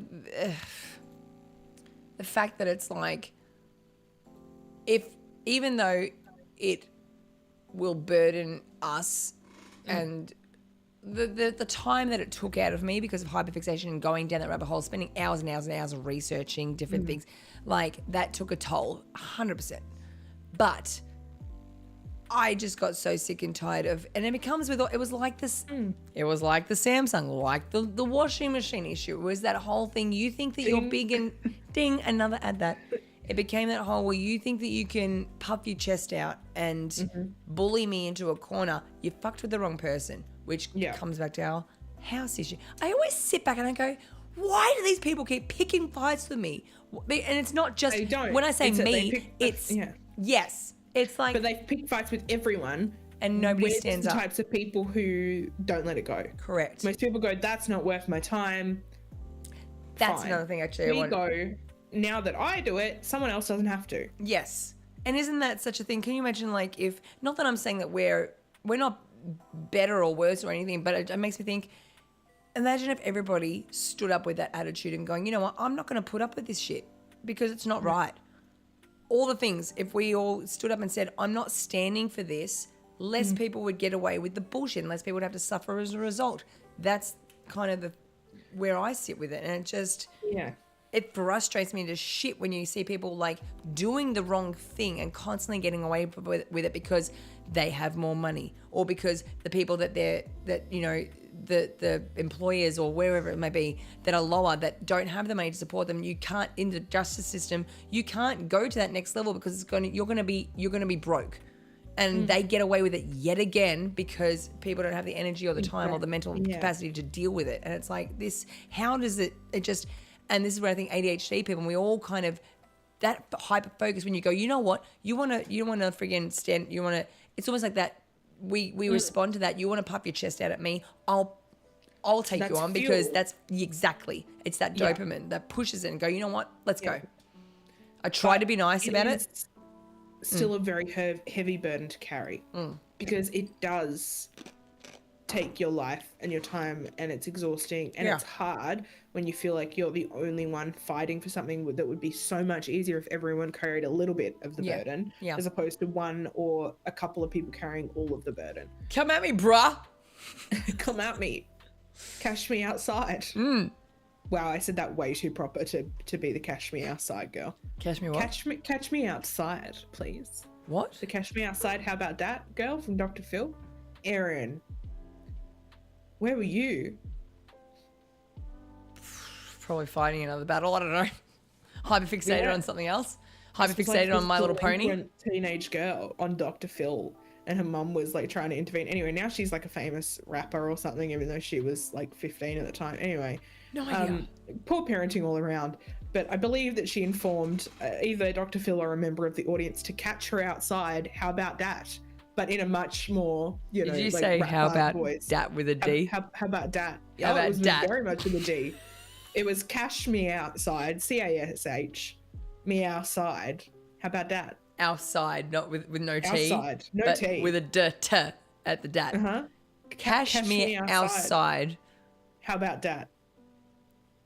That's definitely not English at all. That is It such... wasn't, but we're talking about a delinquent teenage girl. So, Cash me... hash me. Cash me? Cat, yeah, like Oh, cat. she's saying like catch. Oh, babes. Yeah, she's an adult now. Okay. I hope she's okay out there. I haven't kept up. Oh, Simon showed me. I think her rapper name is like Lil something. What's her... Makes over 50 million on what? Catch me outside, Bad Barbie. girl. Her name is now Bad Barbie. BHAD BHABIE. Bad Barbie. She's on OnlyFans. Yeah. Oh, I bet she is. How old is she now? Punch She was it. 13 in Why has she got 2016. punch it on her top as one word? It's two words and it's not an extra C. Punch kit. Her name is Bad Barbie with H's, so I don't think grammar is of too much concern. But she's only 20. All right. This is what happens when children are exploited by their parents and Dr. Phil, who, by the way, not a real fucking doctor. Wait, do it again? Do it again? Hang on, he's showing me now. How about that? Do it again? Hang on. Simon's showing me. You gotta rewind it. Catch And her outside and she'll refresh. go outside and do what she has to do. No, That's refresh. the mum. That's what she's talking about. Oh yeah, This yeah, is okay, all. yeah. This is all. 13. Catch me outside. How about that? Huh? Catch me outside. How about that? Catch you outside? What does that mean? What I just said. Catch her outside and she'll go outside and do what she has to do. So her mum speaks so very like you know, but she's like, kids what? But what we all Anyway. famously know is that the parents who appear like that aren't like that when the cameras are off. I wonder if that's even real. Kids like that don't just, well, yeah, there's a, yeah, well, anyway, Dr. Phil, notorious piece of shit, exploiting unfortunate situations involving children for profit. Shame to psychologists everywhere, Phil. What Anyway, Penny? that's, I see what Penny Sorry? said. I represented myself in a legal battle and I was successful, but it consumed my life for over a year. I'm also heavily Yeah. involved in workplace justice and I thrive on it. 100%. You know good what? for you. The I'm famous... glad that you can thrive on it. Damn straight. You know what was most disappointing though is, and I'm sure it's the same globally in Australia. I remember I ended up getting a pro bono lawyer, and she said to me, because she was basically like, what's your number essentially? And I'm like, I haven't, like, it's not this. I remember going through it with her, and I'm like, I'm pissed off because of this and this and this, and it's not right, and he's done this and they've done this, and then she's like, I get what you're saying, but unfortunately, when it comes to justice, it's not justice. It's not the justice in the way you're thinking of, the moral high ground. That doesn't come into consideration. That's not what the court considers justice, is a monetary value. And I'm like, that's bullshit. I got so upset with that. And it's like, unfortunately, and she was like, I understand what you're doing and the reasons you're doing. Because I was telling her, I'm like, this is why I'm doing it, because this is, and she's like, I get it. But that is not, they will never learn. Even if you slap whatever it is, the people will never, and you'll never get justice out of this.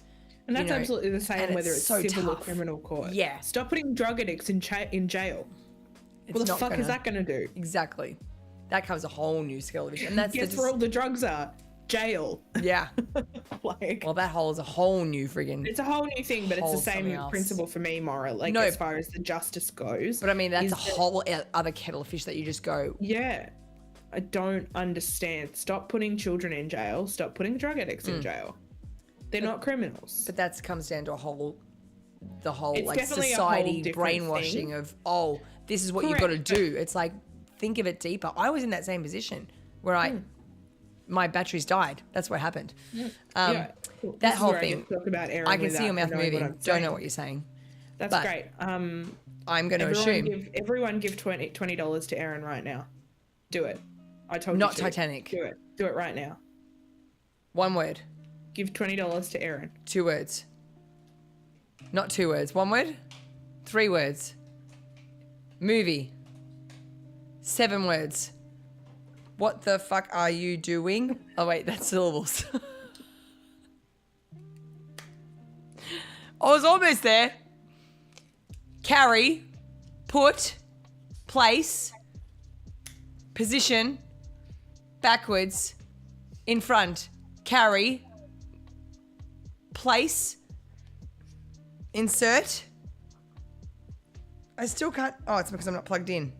I don't think I'm going to win this game, charades. Why has no one 20? Okay, I'm back. Hi. What It was the give. word? Give. Give? Mm. Oh. Yeah. What else would I have done for give? Yep, that's exactly what I did. I told everyone to give you $20. Oh. I have unfortunate news. No one has given you $20. I tried. We tried.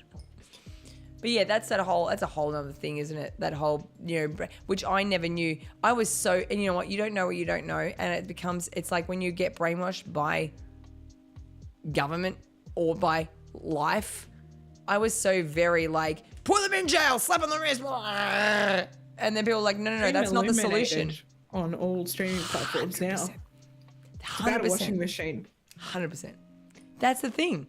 And it's like, you don't know what you don't know, but once you realize, it's like, once you become armed with the information, and not just hearsay. And we're far more likely to seek information. I don't accept things as fact without doing my own external research on a topic. Yeah. And part of that is that I'm science-minded. Like I come from a data background. I've always been, that's the first thing you sit down in psychology. Show me that. Tally! Tally! I have influence. I'm a certified influencer. Tally, you know what? I'm making the executive decision because I make the laws here and I don't give a shit because it's my God. It's our channel. Simon and mine. Balls. Tally has bought quite a few merch things. I'm putting your name on a big ball. Tally's got big balls. I'm putting Tally's name.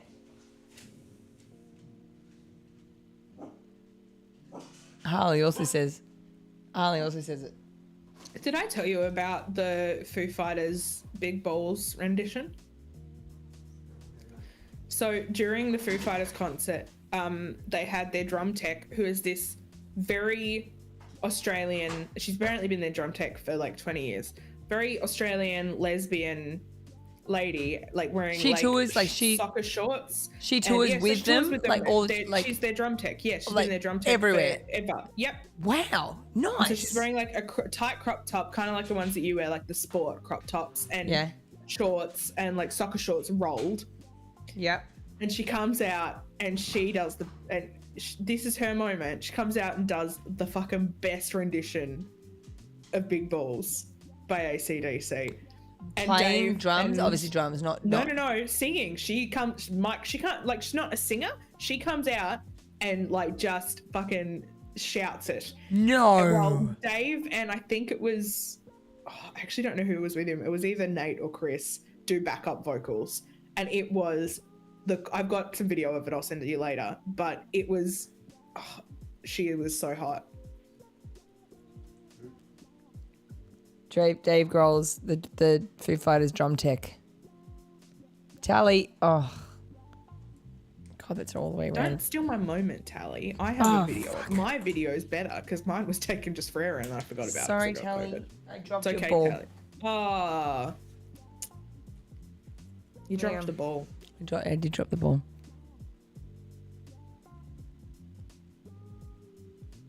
Okay, this is very sexy music, Simon. Yeah, Simon's been on the sultry music today. I feel like he's... What are you getting at, Si? Nothing. Oh. You're giving me a lap dance. I didn't even have to talk to you about superannuation.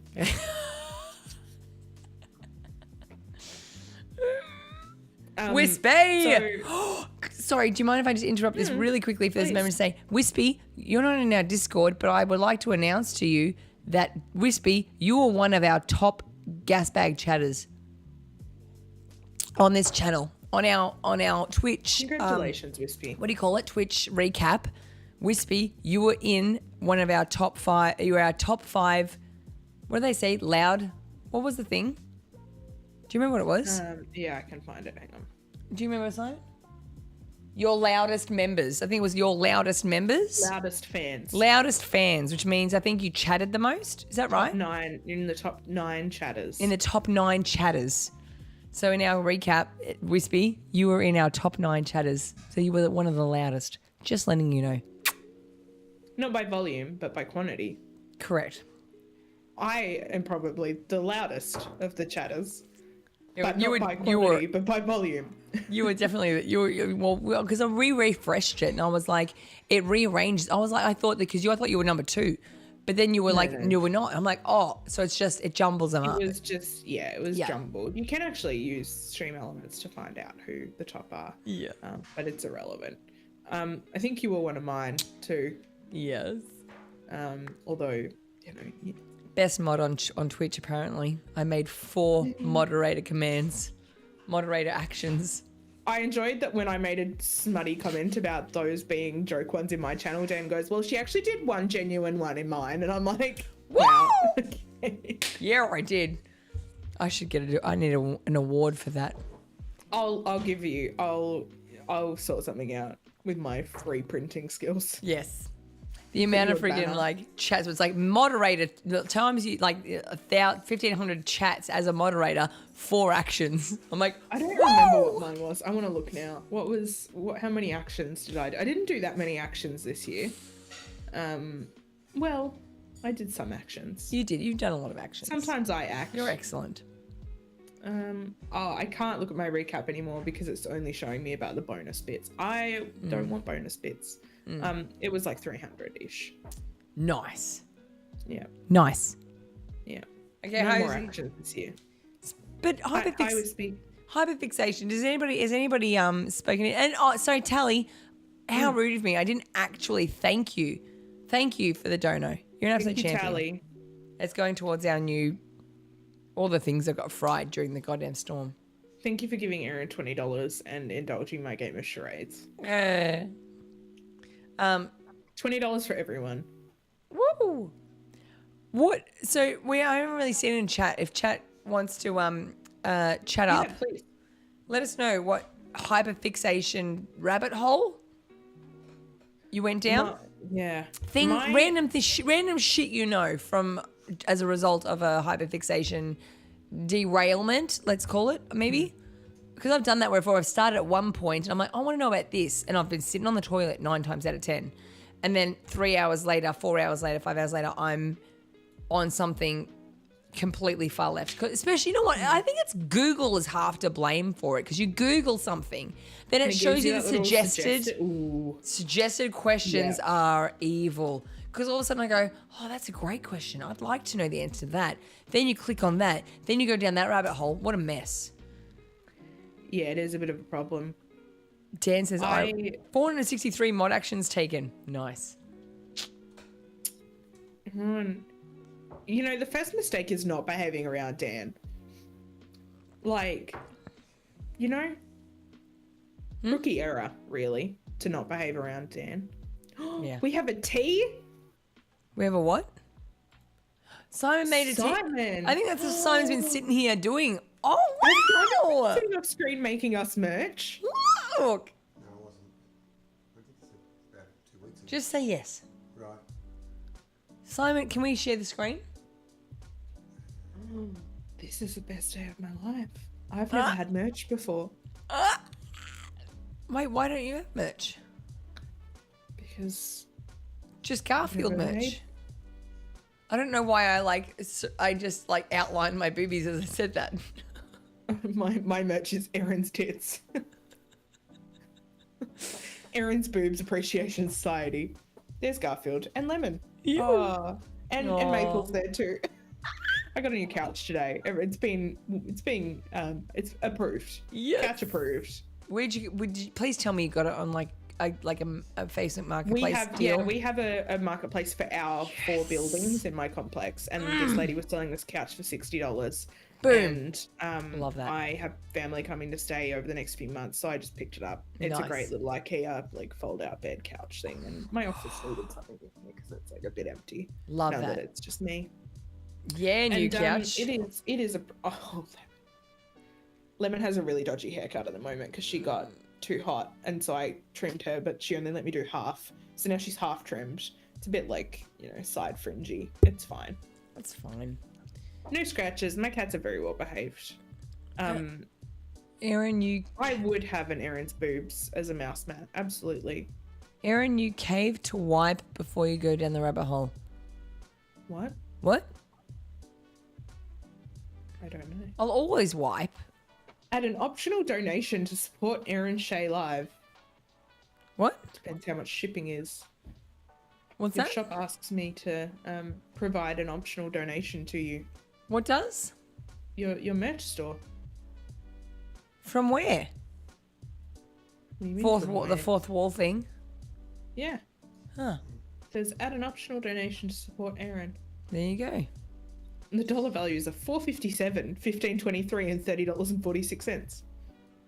I love you, Erin. I have no idea but what I that don't- is. I don't $30.46 love you on a $35 shirt. I don't know. I I just can't wanted to see explain how that. It's much fourth the- wall. It's not even our thing. But I worry that you don't get that.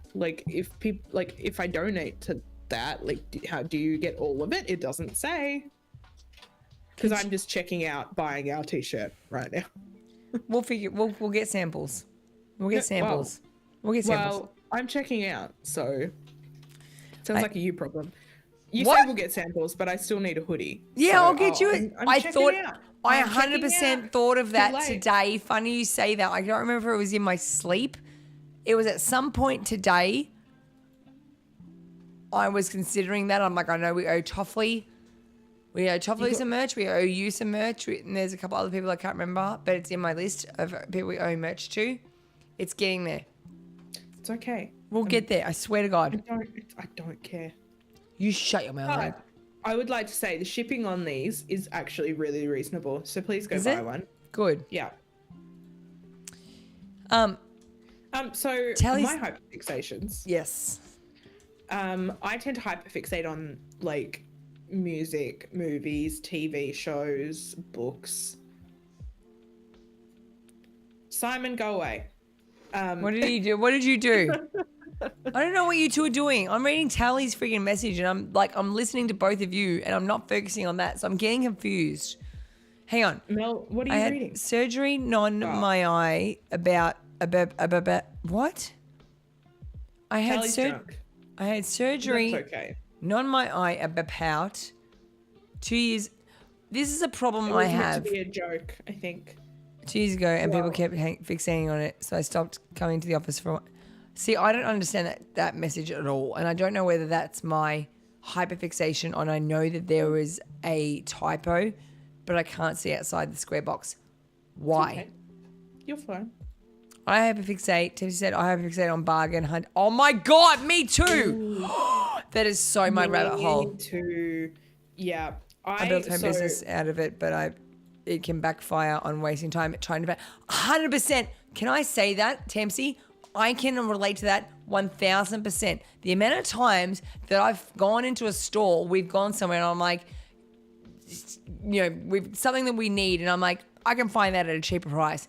And I've wasted, I don't know how many hours looking for a cheaper price, but then having a meltdown over whether it was worth it, or going, this is at this price, but what do I have to do? I'm Google dorking the shit out of it to try and find the best promo code, and just end up abandoning the whole thing and going, I don't know what's happening, and then leaving and then never getting. Actually, should we talk about that? Me every time I shop online. Can I tell you? Sorry, there's one thing. I'm going to just close this. We have what's that thing that you called with the projector?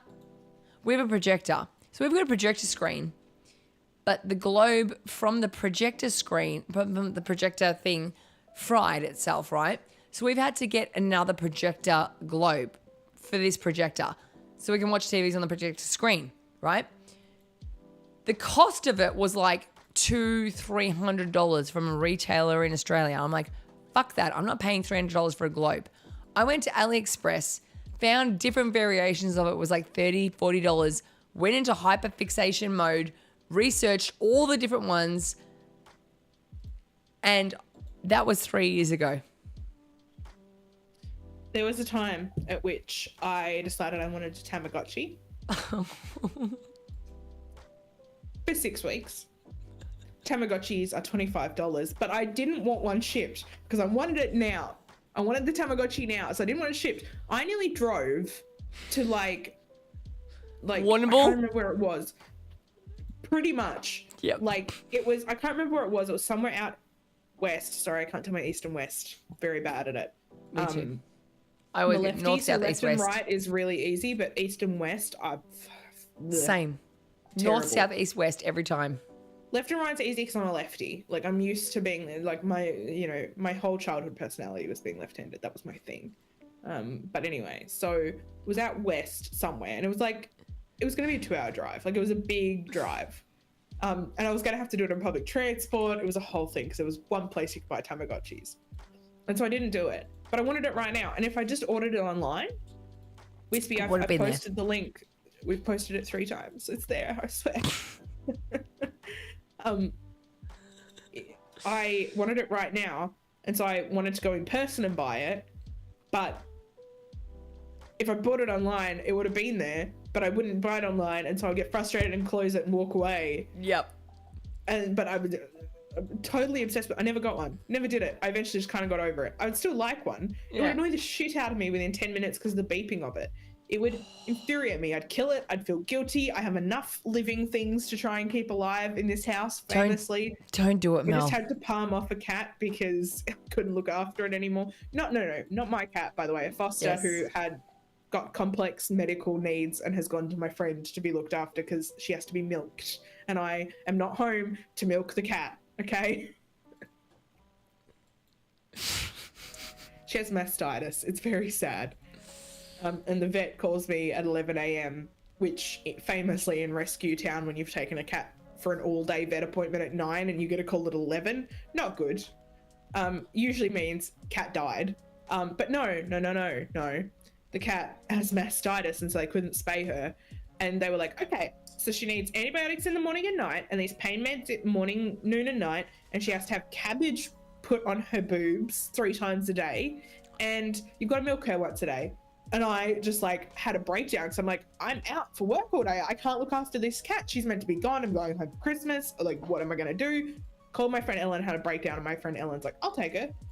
And so now my sweet, sweet friend Ellen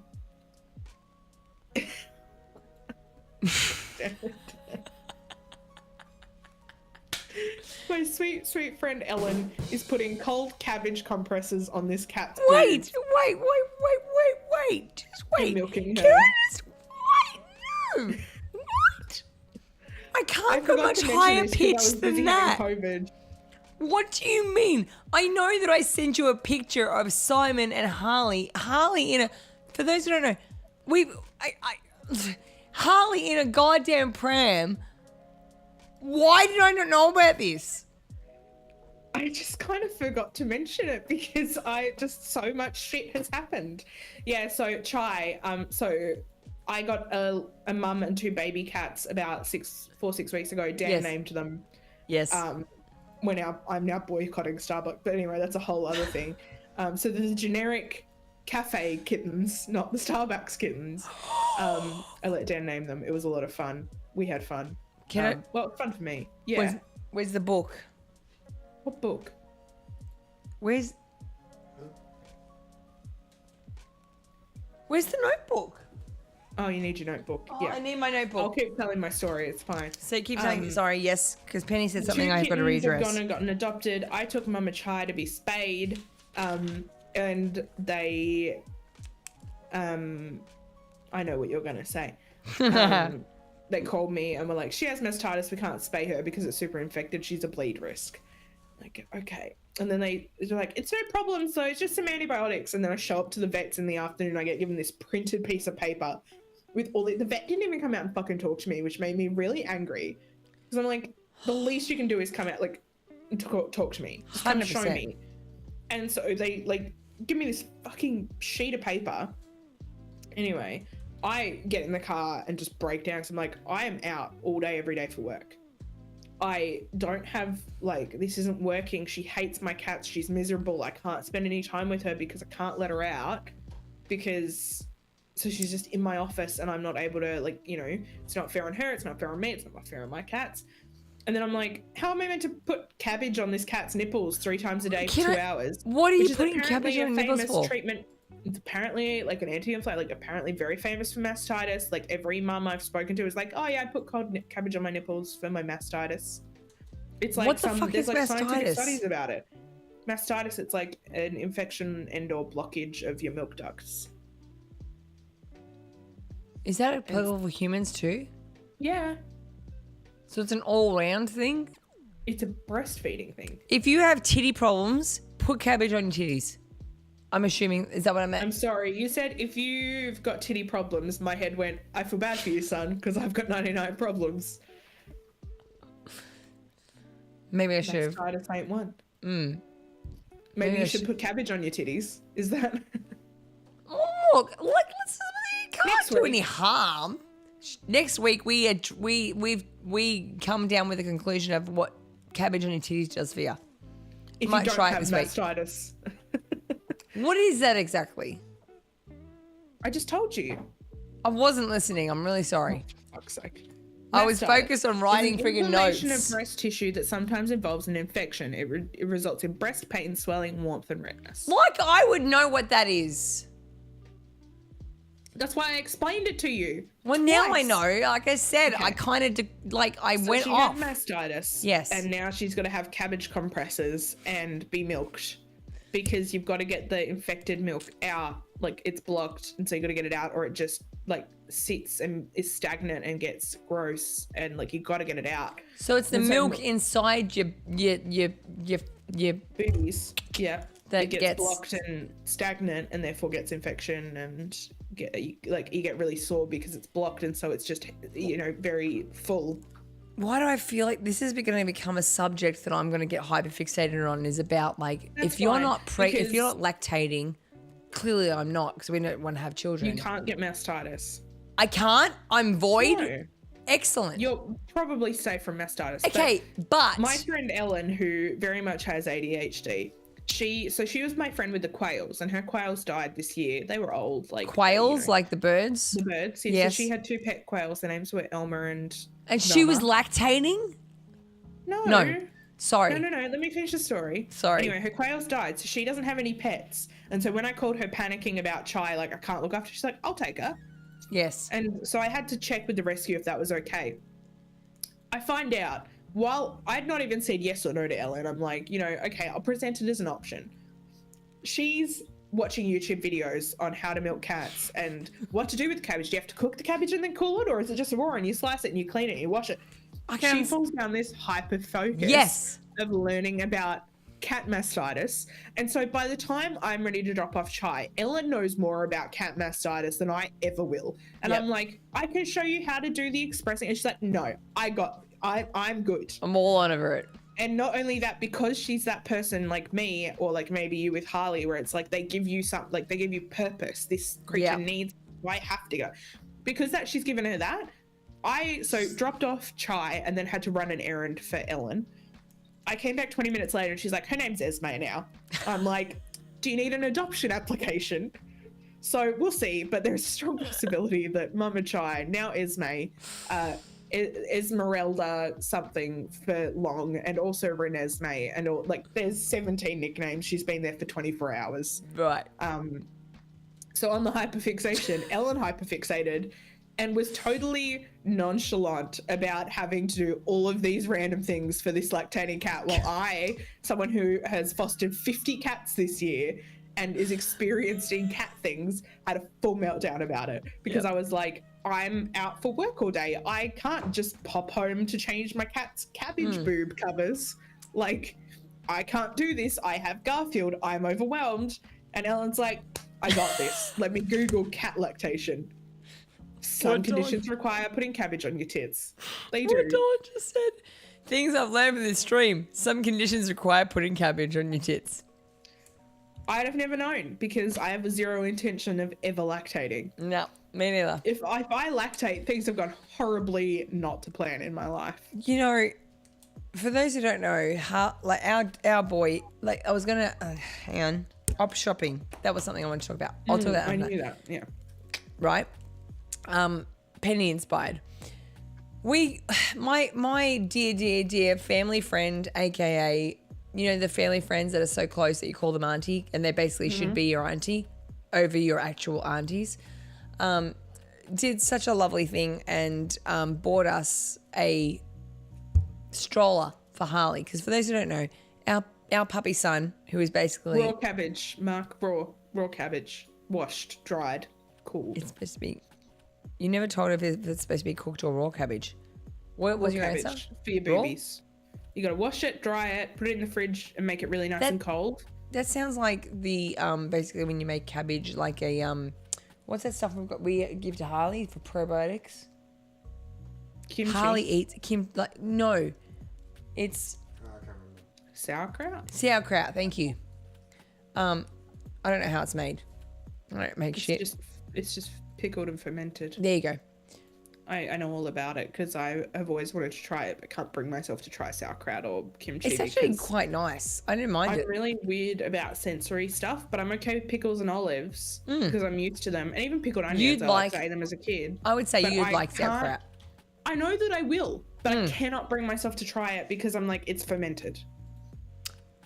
And therefore it must be dangerous because it's been allowed to controlled rot. But that's sometimes a good thing.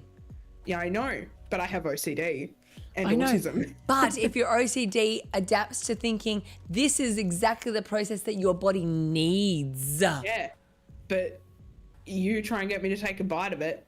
I bought it. I gave away kimchi in my fridge because I bought it to eat it and could not get over the mental hurdle of eating it.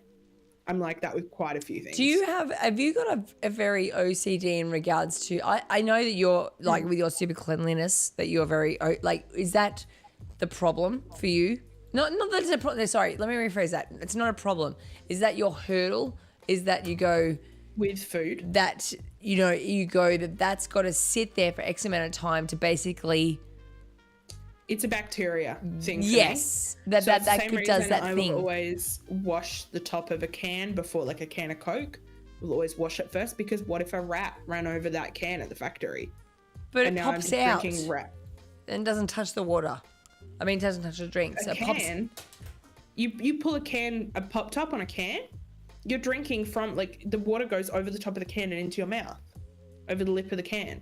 I eat shit from the floor from 10 minutes, like 20 minutes. I'm explaining to you my reasoning and aversions around cans. No, that's what I mean. So, like, as in, you wouldn't pick up a food from the floor that's been sitting there for like 5 minutes and go, I'll eat that. No. I will, because I'm disgusting. I would, depending on what it was and where I dropped it, I would very quickly. I wouldn't probably in if I dropped the street. Like, for example, I dropped a potato chip, like a crisp. Yes. On the center console of my car. Fine, ate that, no problem. But if it was wet, no, because then it could have like attached the germs. I will hunt. See, isn't this weird that I like? Let's talk about that for a second. The fact that I will, like, if shit's fall on the floor, no problem. I will pick that up and eat that shit. It could be 10 minutes. I'm like, I'll eat that, no problem. But I have a major problem with going to the bathroom and there being like, so I spent like 20 minutes in the bathroom earlier when the NBN guy was here cleaning the bath. Like, our bathroom tub is a plastic one. Basically, you step in the bathtub, it'll absorb any dirt. it takes an effort to clean that. I spent ages cleaning the shit out of that. And I'm like, I'm not getting in this bathtub until I clean the crap out of this. I won't step in the bathtub until it's pristine clean, but I'll eat food off the fucking floor in the kitchen that's been there for 20 minutes. Nothing about it is rational. I do other things. I won't eat out of a thermos if I can't see through or into the container. So like this, I love this. This is a Yeti mug I got given, like a company gave it What to do us. you mean during a nice, promo Wispy? thing. It says nice. But it has a clear top. If Yes, it didn't, I've if got this one of had those. I would not drink out of it. Right. Because I can't see into it. I don't know what's in it.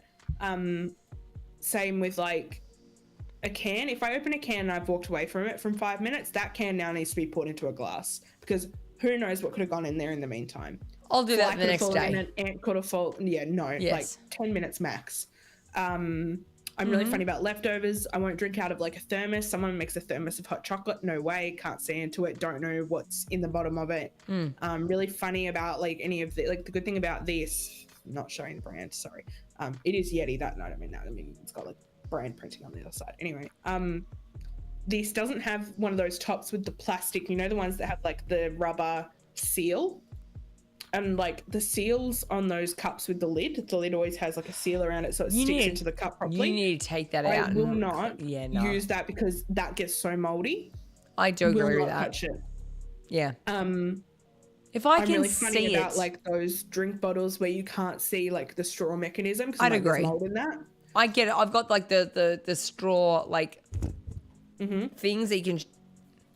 Okay. Yeah, me too. I know what you mean. The yeah. straw cleaner. Like, Yes. yeah, me too. Yeah. Isn't that weird that like the things you become like OCD over, like that's almost a part of an ADHD. Like if I can see it on the floor out in the open, I'm like, that's something that doesn't bother me. But those, especially what you said, like with the containers where you like, if you got to pull the rubber lining out of it, the seal. And just how much grime can get caught in that is one thing that I just go, I can't, like, I just, you know, the things you become fixated on and the levels of it, like, it's pretty full on, like, whether it's OCD or. Like, I cannot overcome it. So meal prep, the only things I will ever eat leftovers of are like roast vegetables, pizza. That's pretty much it. Any other leftovers, and so I've learned to cook for one because I can't do leftover. Soup is the only other one.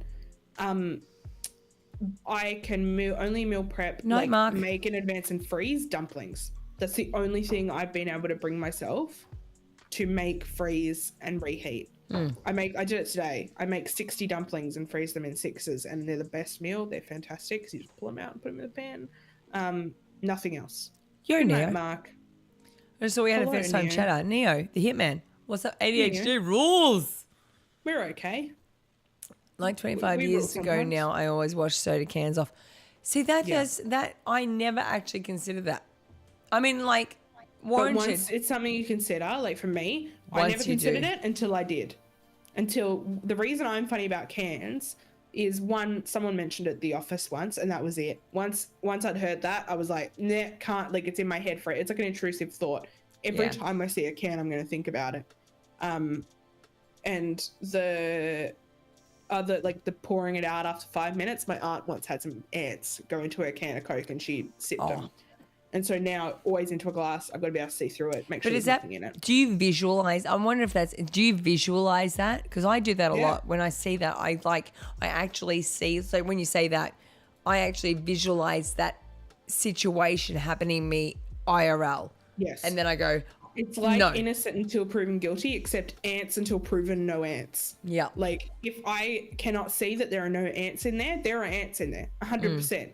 There must be, even though there's never been a single ant in my house in the entire time I've lived here. If I cannot see that there are no ants, there are ants.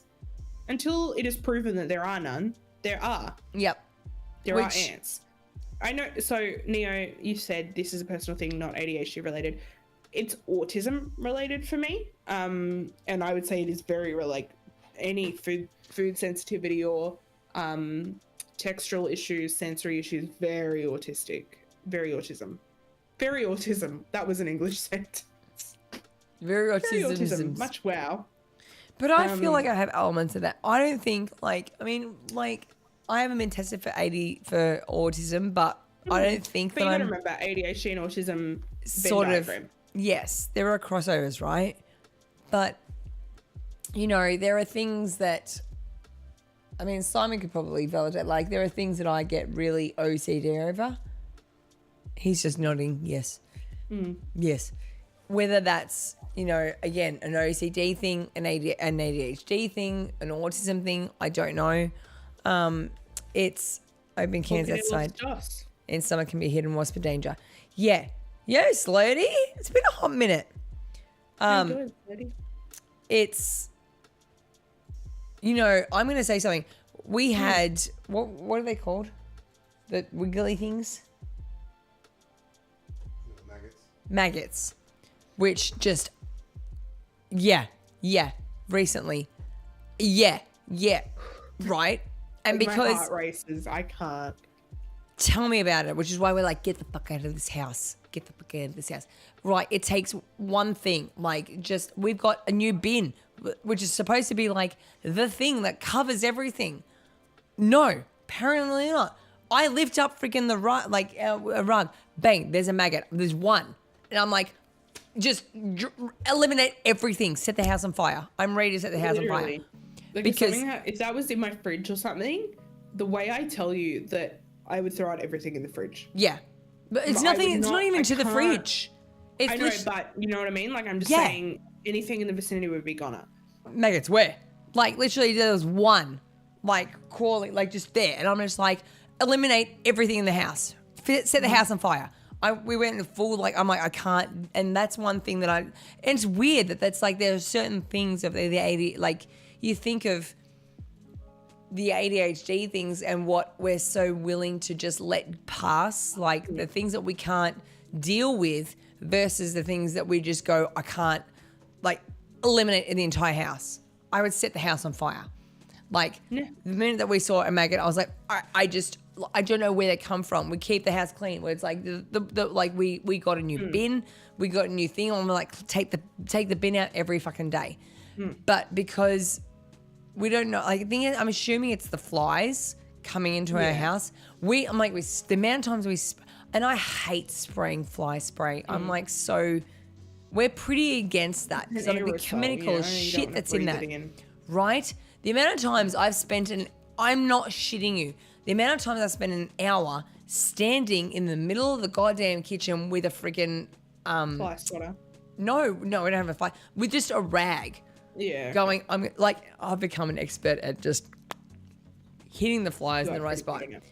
But Fly spray for me has always been reserved for spiders. yeah, I don't even think I have any in my house because I just don't get spiders here because of where I live.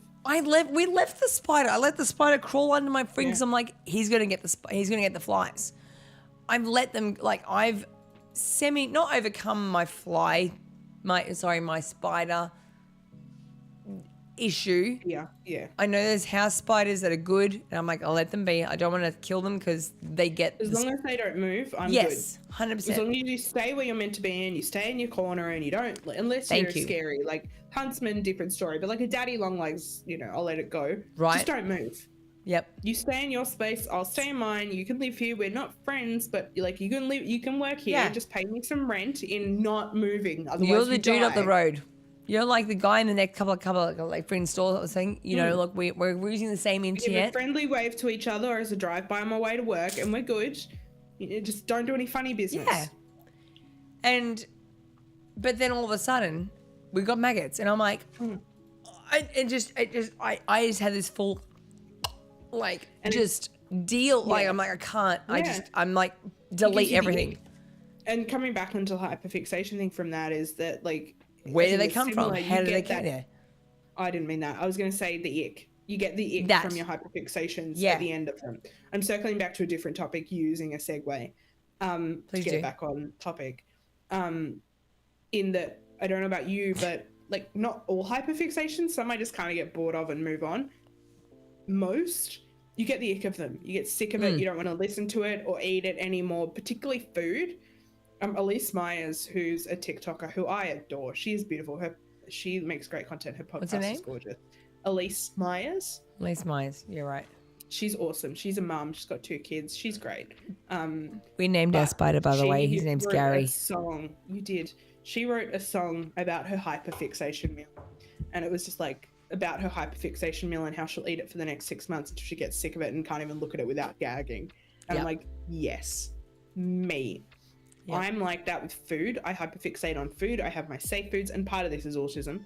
My Yes. safe foods I'll eat every night. I'll have them 4 times a week, and I know at some point the day is going to come, and sometimes it's 2 weeks and sometimes it's 10 years.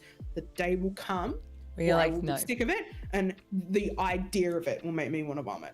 Like, and I'm like that with music. I will listen to the same song on repeat for weeks, and then eventually I'm like, skip. I don't want to listen. Like, still love the like, I appreciate the song, but if I listen to it, I'm gonna cry because I'm so sick of it. Are you okay, Erin? No. What's wrong? What if you become like that with Eliminated? Well, that's why I don't listen to Illuminated Okay, on good. repeat back to back 12 times a day. Good. Wait, Yeah, I what? saved that Why one. not? Okay, good. So okay, I don't get okay. sick of it. Good. Very strategic, but I do hyperfixate. So, like, part of my hyperfixation, I don't know if anyone else does this, but I'll like, okay, I'm going to use an example. So I'm hyperfixated and have been for a long time on the 1975. Yes. Now, Are you freaked out that you're going to get sick of them and go never again? I tell you what I do is I buy concert tickets and they're not for a while, and I'm always worried that I'm going to get sick of the band before the concert. It hasn't. I was worried about Foo Fighters because I kind of nearly got there where it was like a bit over the songs that they play in their set list, but then I just started listening to some of their like lesser known stuff and I was fine. Yep. But it was a bit of a concern. 1975 I've liked for about 8 years, so I feel like that one's okay because Yep. they have constant new content. That's a long-term focus. But they also, maybe there's it is a difference. long-term focus, but they also, like Foo Fighters, they're not one genre. They cover a wide range of genres, and so it's that I'll get sick of a certain type or mood of music, and then I just switch. But do you also like bounce, like you'll hypothetically for John Mayer, they're like your go-to, like, you know, you'll always, you kind of bounce off Always them to come something back. else, then come back to them, so you get a And the break. same, yeah, especially when they have new music. And I Yes. think that's the other thing about bands like Foo Fighters, 1975, Taylor Swift, is that they have a very fast turnaround on new albums. Can I have a question right Yeah. on that point? Wasn't there like a rumor? I don't know if it was a rumor. I think you know where I'm going with this. So was Taylor hooking up? Dating Maddie Healy. Were yeah, they? they were in public together. It was the greatest 2 weeks of my fucking life. It was chaos and joy, and my friend Gabby and I it was peak. The TikToks were TikToking, but it's okay because she is now with Football Guy, and Maddie Healy now has a girlfriend. Her name is Gabriette, and since he's been dating Gabriette, he's gone from scrappy, like lanky boy to fucking muscle man, and he is You're so there hot for that. at the moment. Maddie Healy right now is a sexy beast. He's like muscles, healthy. He's wearing glasses. He was doing a mo for Movember. A very sexy man. Okay. He is looking very healthy and very hot. Anyway, so, and look, they seem fine. He was her rebound. That was not a shock. And he's a perfect rebound. Well, she was with Joe Alwyn for like 6 years. And That then, dude. like, immediately after breaking up with Joe Alwyn, dates Was Maddie it immediate Healy for, though? like, 3 That's weeks. speculation, wouldn't you think? Okay. Maddie Healy is a rebound boyfriend. I'm sorry, but he is. Maddie Healy is a little rat, and he is a breakup rebound boyfriend. It's like apparently there was TikToks about it. There's a very consistent pattern of you'll date a man for long term, and he won't want to commit to you, so you break up. You have a rebound, and it's a shit, short thing, and then you meet the love of your life and get married. And so everyone's speculating that Travis Kelce is the real deal because she's had her long-term rejection, she's had her hookup, and now she's got her Travis. But she's had a lot of like She has, but not in recent years. She did in her. He seems pretty before- stable. She was with Joe for like 6 years. Who? and her ex, Joe Allen. That's the She one was with that him for through 6 years. COVID that she was really underground. Like I'm Yeah, not they went underground. And I'm she not a didn't Taylor really... Swift fan, but I knew this. I'm Apparently, not a muscle lover, Wispy. I just like, I don't like muscle. What'd you like, call I'm it? Not, like, Wispy called me a muscle lover. Oh, what? I'm not a muscle lover. I love a dad bod. Like I am a dad bod girl. I as someone who is probably a lesbian but has been societally conditioned to love men, am into feminine men, but dad bod but strong. You know? That's my type. So there you go, Wispy. You've got time to prepare. Why did you look up in the air like you were considering that? I'm Never mind. concentrating on what I'm doing. He's not listening to me at all. It's okay. Huh?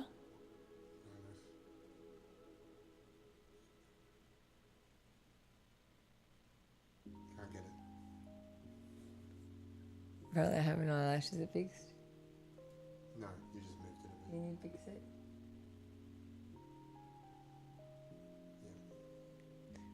I don't know why that was relevant. Keep going. Fine. You're fine. Yeah, exactly. Being Taylor Swift's, I would be Taylor Swift's rebound boyfriend. Happily. I'd be not Taylor Swift your boyfriend. I would. It'd be a good You know story. what? I feel like this is your fault. What? I've become more Swiftie invested because of you. Yes, but also all I've ever wanted, I'm never going to make you like someone. I don't care. All that's important to me is that you open yourself up to the possibility of the depth of Taylor Swift beyond the songs that are on the radio, because the ones that are on the radio are very famously Warranted. not the ones that I like. Warranted. Fair enough. I have And it's not the same with indulged the in that. 1975. The 1975 songs, although there was one at Save Us today and it really made me quite happy.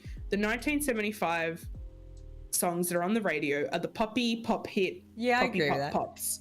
But that's like anything. That's like me saying that about friggin' Hanson.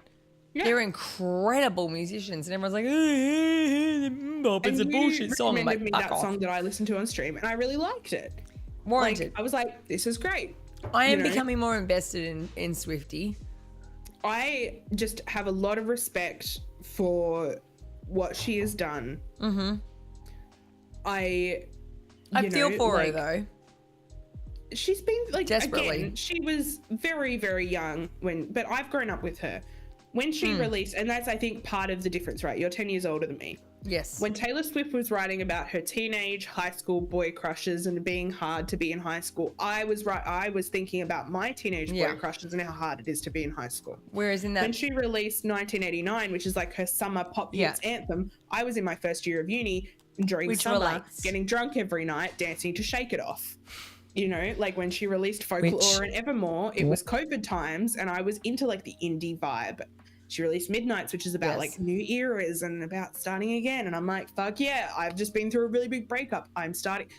Taylor Swift and I are very similar in age. We followed the same, like, she sings about the stuff that's relevant to me while staying on trend with what music is being enjoyed by people like me.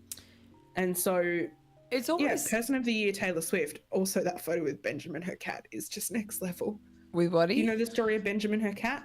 I don't know what that is. Taylor Swift did a song called Me with Brendan Urie, and it's really fucking bad. It's like known as her worst song. It's like a pop hit, but Brendan sounds like shit because he fucked his voice very badly. Brendan Urie of Panic at the Disco. Panic at the Disco. Love them. Wait, no, that wasn't their song. No, it was something else. No, it was Me. They did Me. Yeah. Oh. And it's known as like one of her worst songs. But when they did the music video, it was this really colorful, Yes. like beautiful thing. And it had, instead of a bouquet of flowers, he gives her a kitten. And on the music video, she makes a joke to like the lady who's brought in the kitten going, can I have him? And the lady goes, well, she's available.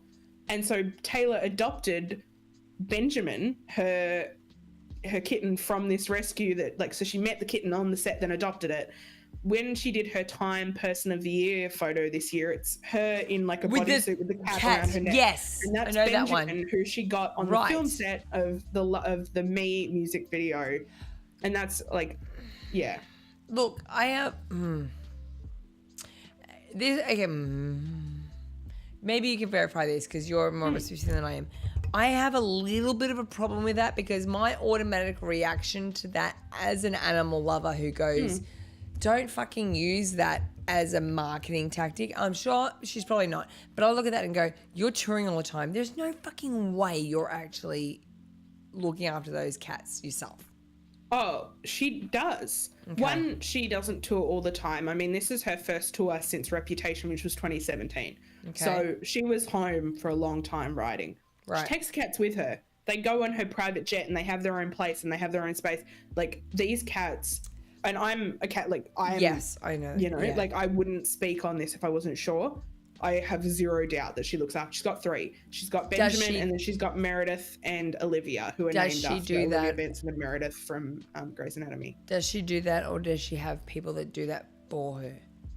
I'm sure there's people who help, but Yeah. like you see footage just- of like, so when she did Evermore and Folklore, but she also did her documentary Miss Americana and the Heartbreak Prince, which is all about that like transition from teen star to adult and talking about political things when all of the men around her were going, no, do not talk about politics. And she went, no, fuck it, I disagree with what's going on in my state. I did see that on her documentary. And I was like, good for you. And in that, you know, you see her at home with her cats and the cat's walking across the piano and the cat's interrupting. And so she is with them.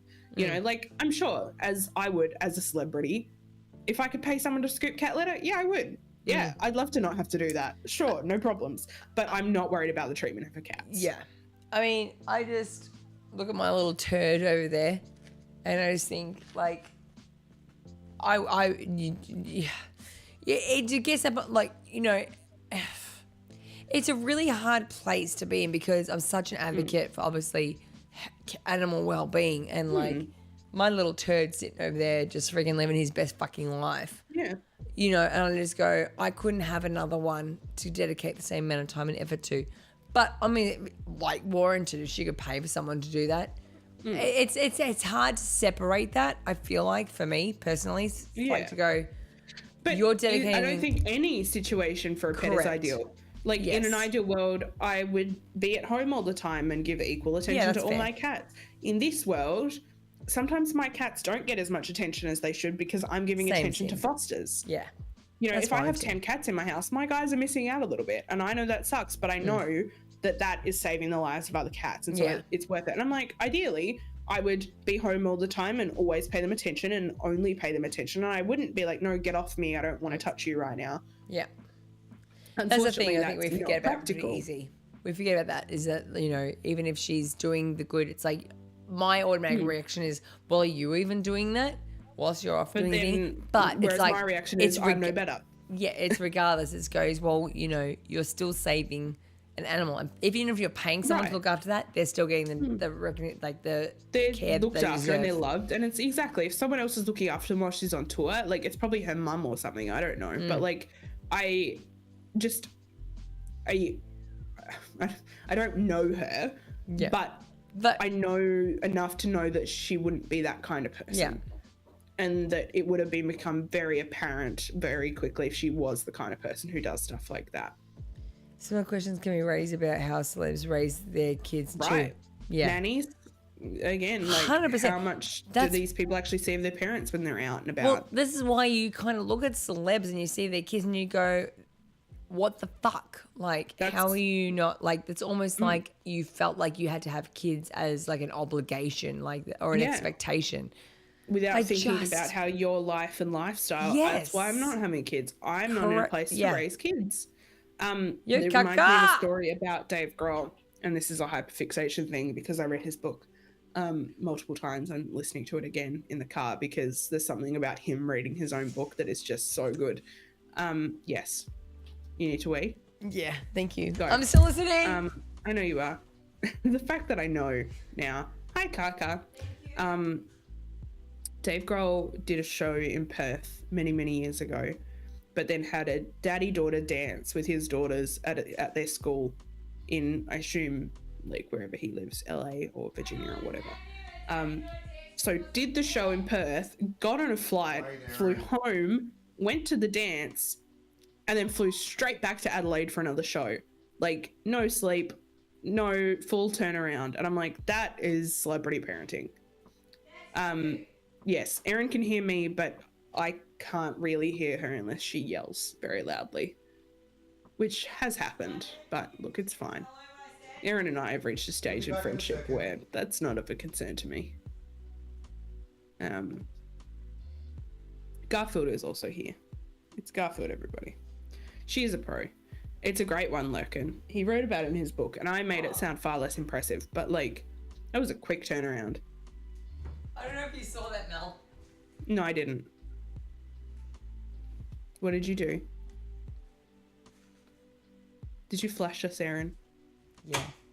Oh no. But I turned around and I was like, oh, I don't know if you saw that. No, I was didn't rushing. see it. It's okay. That I Sometimes was you trying gotta to rush. yell out. I don't know if you saw her, but I was like, that's cute. Like the fact that Dave Grohl like flew back. He like called. That's so cute. his wife told him when the dance was, and so he then called and was like, "You have to cancel this show. I'm not doing it. I have to be at this dance." And so they rescheduled the Perth show so that he could finish the show, fucking leg it off the set onto a plane, fly home, go straight to this dance, leave the dance slightly early, get back on a plane and get back to Australia for this show. It's great. What? Or you could have just taken the extra couple of days and said, we're bumping back the tour 2 days. Or apparently they couldn't, like there was just nothing they could do apart from that. Yeah, they could. Like they already, well, okay, but there's other people in the band. And, you know, Fuck him. but his thing is the mix between Yeah. his family and also not wanting to disappoint 40,000 Yeah, people, right? So I get it. Come But, tomorrow. yeah, well, they already did. So anyway, Yeah, Carbon yeah, Footprint is such a Carbon great Footprint, daddy. Well, let's be honest, world's fucked. yeah, like, you know, What do you do? personally not concerned about Dave Grohl's carbon footprint compared to, you know, billion-dollar conglomerates spilling oil into the ocean. But anyway, and then changing their name from Caltex to Ampol so that the Google search results don't talk about it. Oh my anyway. God. Did we discuss this recently? Who did we discuss this with? Me driving past one Yeah. in your car. Yeah, Yeah. it was There me. you go. But anyway, my Taylor Swift thing, it was just like, I feel like you would like a lot more Taylor Swift. And it's the same in the 1975, because I know if I'd shown you the 1975's popular music, you wouldn't have liked it. You know what it is? And just random comment, but love your hair. Oh, thank you. It Maybe is looking because great. Like the toner really helped too. it's grown a bit longer and I blonde shampooed it and it's getting to that length where it's good. It's starting You to can like work with it again. the top of my head is starting to catch up with the longer bits. It's getting there. That's why. I'm thinking about going shorter. I'm thinking about cutting off and going like, It's got the same length. no, It's- not quite that short, but like, I want mine a little bit longer. Like I wanted mine a little bit shorter, but the needs problem to- is that if it's like this, then it's this length, but if it's curly, then it's actually like this length. So it's like if you cut it to here, then suddenly my curls are like, I'm almost considering I should go like full long, like down to my butt again, just let it go all Do it. out. But I will always push very Taylor annoying. Swift because she's one of my favorite Hyperfixation, Wispy. Taylor Swift is one of my favorite musicians. Her music she is full very, loves. very good. She full loves the Swiftie. I love Taylor Swift. You know what? I It's like I think sadly this is gonna I'm gonna be full like transparent, which I usually am, but like this is be full transparent. I almost wonder, look, I don't love how do I explain this? I feel like Swiftie tries too hard at some points because I know she's standing for herself, but she almost I feel like I do this. She almost feels like she's standing up being like, I'm doing what I'm doing, fuck you all, but also at the same time trying to validate herself. She's just trying to like, people are being like, people are being like, you're dumb, you do shit music, you do this. So she's overcompensating a little bit. Some of her lyrics I go, you're trying too hard. But is that just being human and not appearing like this flawless Madonna, Yeah. like I just think bimbo type? she's trying too hard. a But little then bit if she at tried some less, percent. she'd have the people who are going, you don't care. You know, like as a woman, she can't win. None of us can. No matter 100%. what we do, we're never going to win. And so it's like, maybe she does try too hard, but I like her art. I like her music. I like her shows. I do dig. And I think that she's, you know, as far as people go, pretty like fine. Could she do a little bit more? I think some of her activism is a little bit performative, transparently, you know, but again, like she's got to pick, you've got to pick your battles, right? And pick the things that you, in the same way that every time a celebrity talks about a cause, 100%. why aren't you talking about this? Why aren't you talking about that? Why aren't you talking about this one that's affecting me? You cannot talk unless you spend your whole life dedicated to everything that's wrong with the world. And even then, you're going to get, like, you're not going to be able to cover everything. You've got to pick the causes, right? And so she's picked hers, and that's fine. So she's not going to speak on everything, because if she does, she said she won't have any time to do music. What was the award? I think she might have been a Woman of the Year or something like that, where she was like, okay, this year, okay, people are saying I'm doing too much of this. I'm going to do less of this. And then it was like, oh, you've been doing this. Okay, I'm going to do this. Because she talked about how she was told that she was too country, so she went pop, and then she was told that she was too pop, so she did the rock of Reputation, and then she was told she was being a bad influence, and so she went and did indie, and she's like, I can never fucking win. Yes. So I just have to stop and just do what I want to do, because people are just going to never be happy with me. And you, as a woman, you constantly have to reinvent yourself to be whatever people are telling you that you have to be. 30 years ago, it was, you know, like how you see those videos about how the ideal body figure has changed over time, and every 5 or 10 years it's like suddenly you should be 40 pounds heavier, now you should be a stick, now you should be 100%. skinny but also have an ass, but also no boobs, but like things that are not possible to do ever. Yep. And the standard, particularly for women, changes so much so fast, we can't keep up. Yep. Well, think about it in like rational, the 30s, and I feel like there's been a 20s. big revolt against that, and going, this is my body, I'm going to nourish her and love her. I You know never what? judge on Fine. that, because I think that's such fucking horseshit. Like Like, my what sorry, does my it French. matter? It's, You know, but and I think that's what I think we finally hit the point where, and look, again, I'm a woman, so I'm only speaking on women, society's expectation of women, and I do think that physically that this can impact women a little bit more over time. Yeah. This is me picking my cause. This is not me anyway. But correct, Schmick, I think that we finally hit a point where women are going, nah, I'm going to nourish my body. And I think that's a big part of things like intuitive eating. It's like, I am this, I've got to be happy with how I am like this before anything's going to get better anyway. Yeah. And that's been really big for me, in that I'm like, I was happy when I was 30, like I've lost 30 kilos this year. I was happy when I weighed 30 kilos more. I was still just as valuable as a person when I weighed 30 kilos more. My value hasn't changed. My worth hasn't changed. My happiness hasn't changed. I just want to live a long, healthy, happy life for me. That's where it makes Being active and eating well and nourishing my body makes me feel better. It's not about anyone else or what they think of me, because I don't care. I do not care. I've stopped that's caring. such a good thing. How did And you you've got to. I'm going to ask how you found, because I still have trouble to this day of finding that. Oh, there's two things I want to talk about. And when you said that, actually, you have to remind me to come back to the second one. Yeah. Is the first one is the how do you, because I constantly talk about, like, I don't give a fuck what people think, but I do.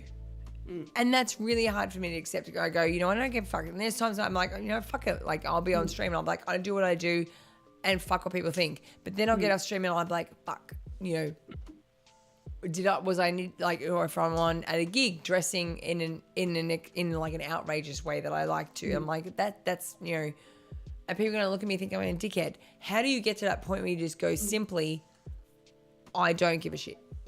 Do you want to say the second point as well, so chat can remind you if you forget it? Because if I answer your first one, you'll forget your second one. My second point was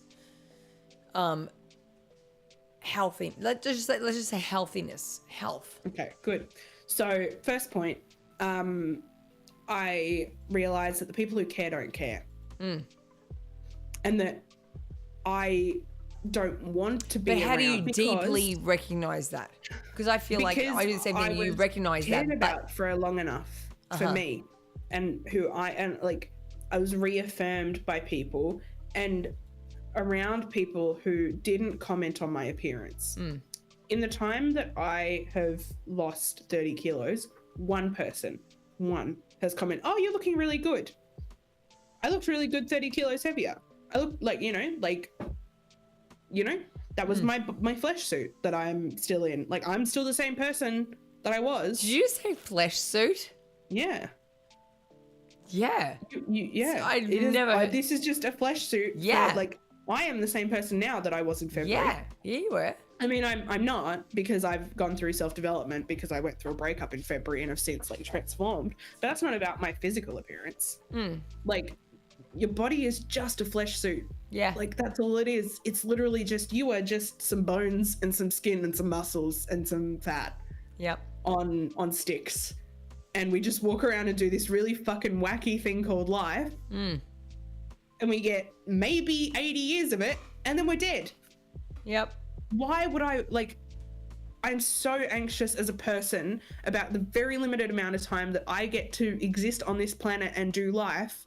Why the fuck am I wasting so much of it worried about what people who are miserable and sad about themselves think about me? Same. I just stopped caring because I realized that the people who care do not fucking care. Yeah. And the people who sit there and go, I'm just worried about your health. No, they're not. No, they're fucking not. Because the people who are worried about my health, shut the fuck up. And know that I'll tell them if I need them to know something about my health. The people who care about me do not care what my flesh suit looks like. It does not faze them. What does it matter? What does it matter to them? Like, what does it matter to anyone who doesn't, like, unless they are, even then, but like, my friends do not exist to be physically attracted to me. Yeah. Therefore, what the fuck do they care?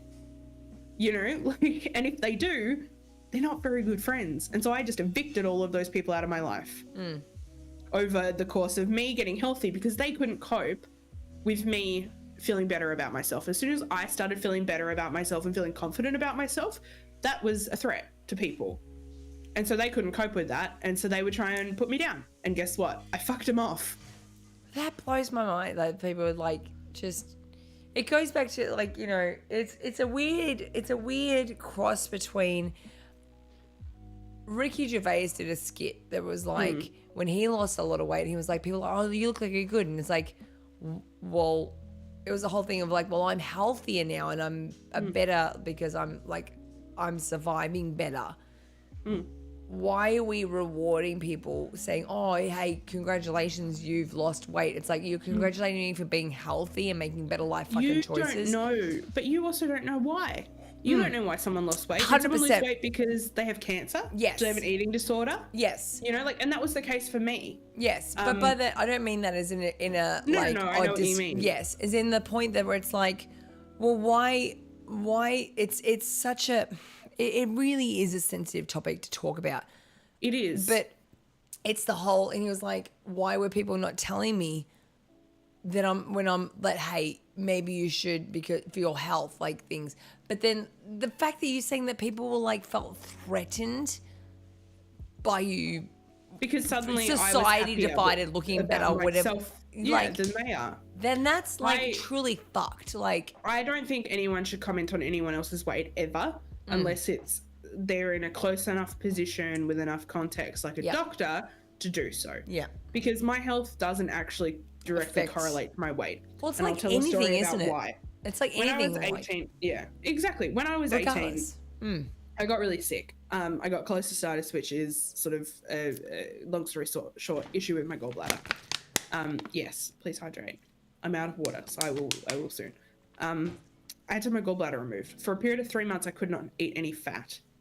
And so that really restricted my diet. I lost a lot of weight. Once that was fixed, I had an eating disorder. And that was coupled with the trauma of living, like, having a religious family who would go on about gluttony, and if I had too much on my plate, it would be called gluttony. What they didn't know is I wasn't eating all day. I would eat an apple and a cup of soup. I would then go and do a 10-kilometer run in 35-degree weather and come home, and I would have dinner. I would only eat dinner. I was eating for a toddler. I was eating for a period of months. I was eating less calories than I was burning through the exercise I was doing. At my lightest, I was like 50 kilos, which for my frame, ill. Like my ideal weight, I think, is about 65 for my height and my frame. Like anyway. I was down to 50. I looked ill. I looked like I was about 12 at 18. I was so sick and I had an eating disorder, but all I would get all day is, you look so great. You look so well. You look so healthy. Congratulations on all that weight you've lost. Like, and then when I would eat, what I would get at home was, you're eating too much. That's gluttonous. Well, they didn't know that's my first meal of the day because they weren't paying any fucking attention to what I was doing. And so then that started the bulimia cycle because I'm like, I'm eating too much. I'm a pig, you know? And so thank you, Wispy, but I'm going to finish my thought process first. One thing at a time. And so in, you know, my first year of uni, I went through a lot of like getting better, dealing with my anxiety and things like that, and became like, you know, put a lot of weight on, like a lot of weight. But I can tell you for fact that I was healthier at that weight than I was when I was 50 kilos starving myself and binging and vomiting. Like there is no, and so while to people's eyes, they're going, skinny Mel looks really healthy. Fuck no. I'm lucky I'm not you dead. don't have the internal health and so issues you don't know. with that. And I stayed at that weight until I felt comfortable with myself enough to start getting healthy and losing weight without it becoming an eating disorder. And it is something that I watch so closely. 10 years later, it took me 10 years to get to a point where I'm like, I'm ready to do this without it being a crash diet, without it being unhealthy. I count my calories, not to make sure that I eat few enough, but to make sure that I eat enough. I force myself to hit a calorie goal every day. Every day. Unless I'm sick, I'm never under it. And if I'm over it, I don't beat myself up. I eat pizza if I fucking want to. I tell you all the time, I get really bingy, like not bingy, but really hungry when I'm ovulating. So I eat more when I'm ovulating, and that's fine. You know, like it's been a slow, long journey, and I'm honoring my body's requirements because if I'm hungrier when I'm ovulating, it's because my body needs more food. I was really hungry when I had COVID, probably because I had a fever and my metabolism's higher, so my body needs more food. Fine. Like, Wispy, I will time you out. Please let me finish my train of thought. I promise I'll drink some water. Sorry. You got me right up now. Wait, Wispy. Sorry, Wispy. It was PTSD. Sorry, go. PTSD. I'll need to wait. Wispy. Thank you. Which Simon's just giving me. I don't have a Simon, Wispy. I'm gonna go get my own fucking water. Can't tell a story and get my water at the same time, alright? Thank you, Mel. Was it the bit where I said I didn't have a Simon? Yep. Oh, good. My voice is hoarse from all of that yelling. I'm being very passionate about this Thank topic. you, Simon. But anyway, I'm happy single. I don't like men. I'm happy single. I don't need a Simon. I need one that'll bring me water and napkins and then just leave my property immediately. There you go. That's all you need. You'll find your Simon that does that. No, thanks. I'm good. I'm so happy by myself. It's so much easier. No, but you'll find that one that just does that and goes, you know what? All I want is just to deliver something when you need it and then fuck off because I can't handle you. I've always said I would never live with someone again. I'm happy to be in a relationship in separate homes. I said that and look what happened. Oh, he's gone. Yeah, no, I'm good. I'm still good. I've got 10 years before I need to worry anyway. Yeah. I'll freeze my eggs. Baby. It's really no big deal. I don't want any babies. Someone else can have them. Anyway. You know, legally you can't sell them in Australia, which was really annoying. But anyway, so keep going. You look at overweight Mel and go, oh, you know, you're not healthy. And I'm like, probably not. But what's less healthy is how mentally ill I was. Yeah. And I'm mentally well now. And I'm doing fun things and enjoying life and doing all of the things I want to do with my life. And that's fucking great. You know, and I have people around me who care about me and not about what I look like. What I look like is irrelevant to them. The only thing they care about is accommodating me as a person for my needs in the same way I would with them. What they said. What they both said. Okay, we all say that, but like genuinely for my mental wellness at the moment, I'm good by myself. Until you find the person that like you just Or you don't, and that's okay. Of course it's okay, but I'm sorry. I feel like everybody, they eventually, it just, Not everybody. sometimes, most of the time. Not everybody. I know lots of very happy single people. But yes, but eventually, it's maybe not their I'm okay time. with being emotionally fulfilled with Yes, other people, absolutely. with my friends 100%. and myself. I But spent way too eventually- long worrying about other people. Because you're in Maybe. that space in your life But where it's maybe like not, you're and just that's okay. 100%. Eventually, you'll be in Maybe that not. point in your life, and it'll be just, and I'll be there to be going. maybe not. Fucking told you so. But maybe Merged. not. And I am okay with that. Even if it's me. Sorry, Simon. Sorry, Simon. I have both a husband and wife, so I'm okay. Thank you, Timsy. But maybe not. Point And is that's that, like, fine. doesn't necessarily I am mean, so like- okay if that never happens because I am fulfilled in me. Yes. I don't but need another person to fulfill me. I feel you already. You fulfill me. You do. Sure. And that's actually kind of the point. My friends are enough for me. I get the emotional fulfillment I require. Fuck. Sorry. I don't need a man-child for that. Yes. I I am a lot. You're still you got 10 years at least. I know. Okay, There's and that's so fine. much But time. if I don't meet any, that's fine. Yes. It's so okay. I know. I don't care. I value I'm so happy that- by myself. I value that attitude in you at your age. And I don't mean to sound, I really honestly don't mean that sound in any way Because I know condescending. how fucking miserable I was in relationships. But that, you're 28, 27, 27, 28, 28. 28. Yeah, I knew that. You were Like, at my birthday when I turned it. I know. You were there. Anyway, I was Simon. How old were we when we met? He was. What were you all when we met? How old were you when we met? How old were we? It was before I was 30. 2014, right? How old was I then? 29. When was I born? 86. You were 29. You're 10 years older than me. Sure. So at that point, I was like, I'm fucking done. That's it. I was at probably just a little bit younger than you. I don't know what your age. Probably your age now. And I'm like, I'm fucking done. That's it. I was at that point in my life. I'm like, that's it. Thank you, Dan. 30, 28. So you listen when Dan tells you, but when I do it, you just.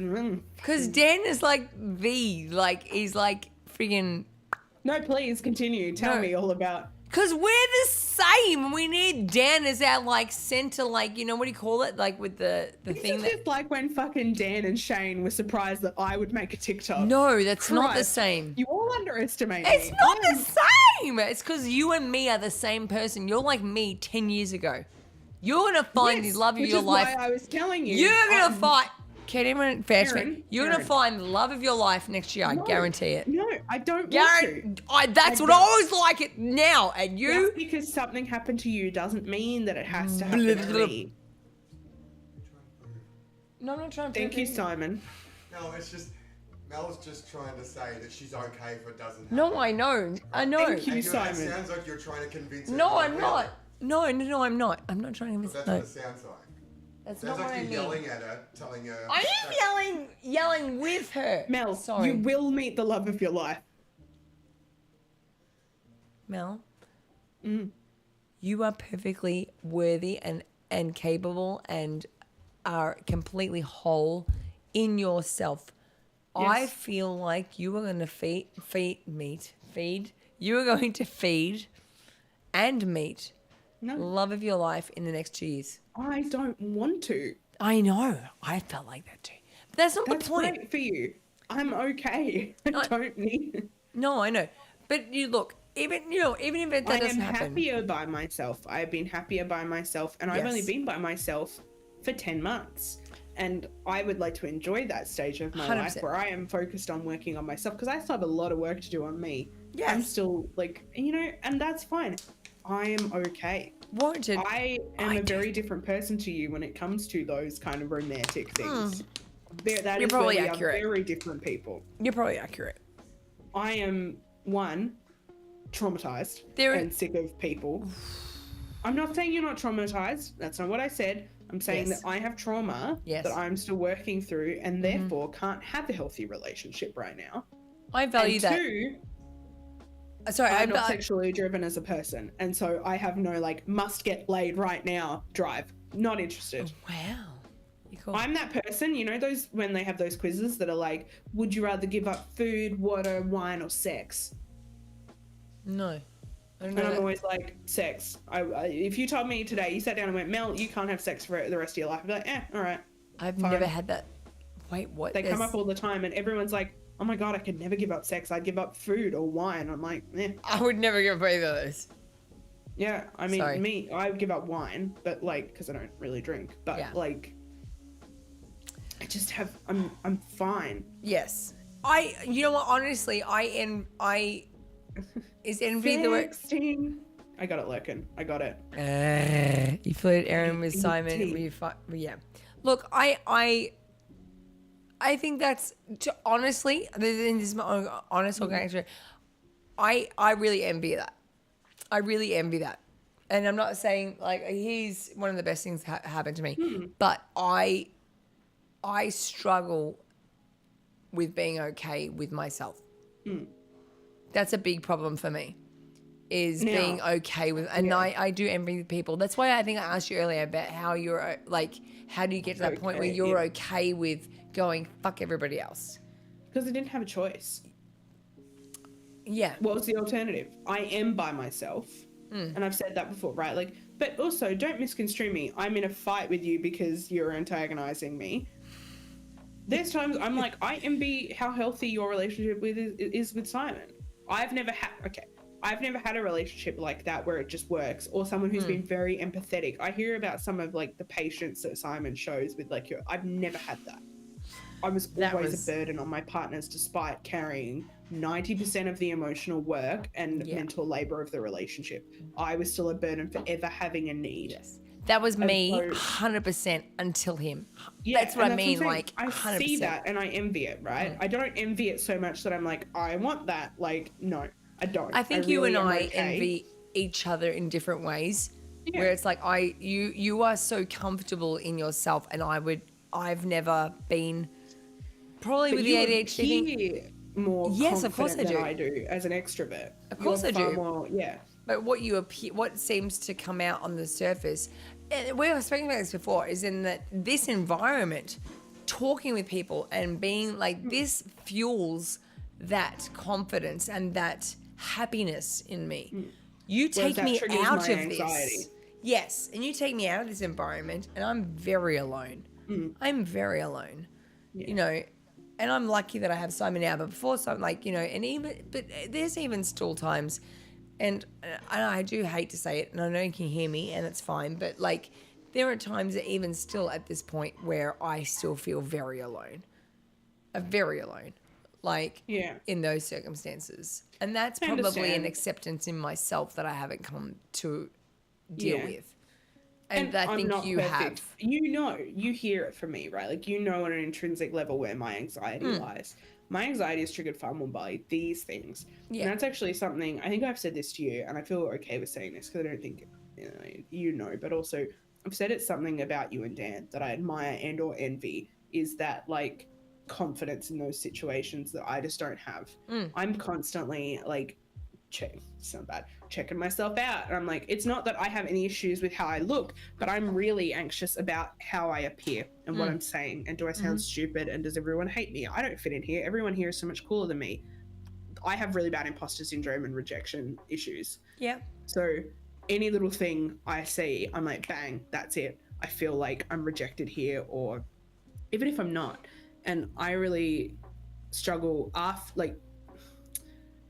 after things like, not this, I don't mean, like, I'm not trying to make anyone feel bad, but I really struggle with things like, once we finish this and then it's silent, that's my struggle, because then I'm replaying it all and I'm going, what did I say?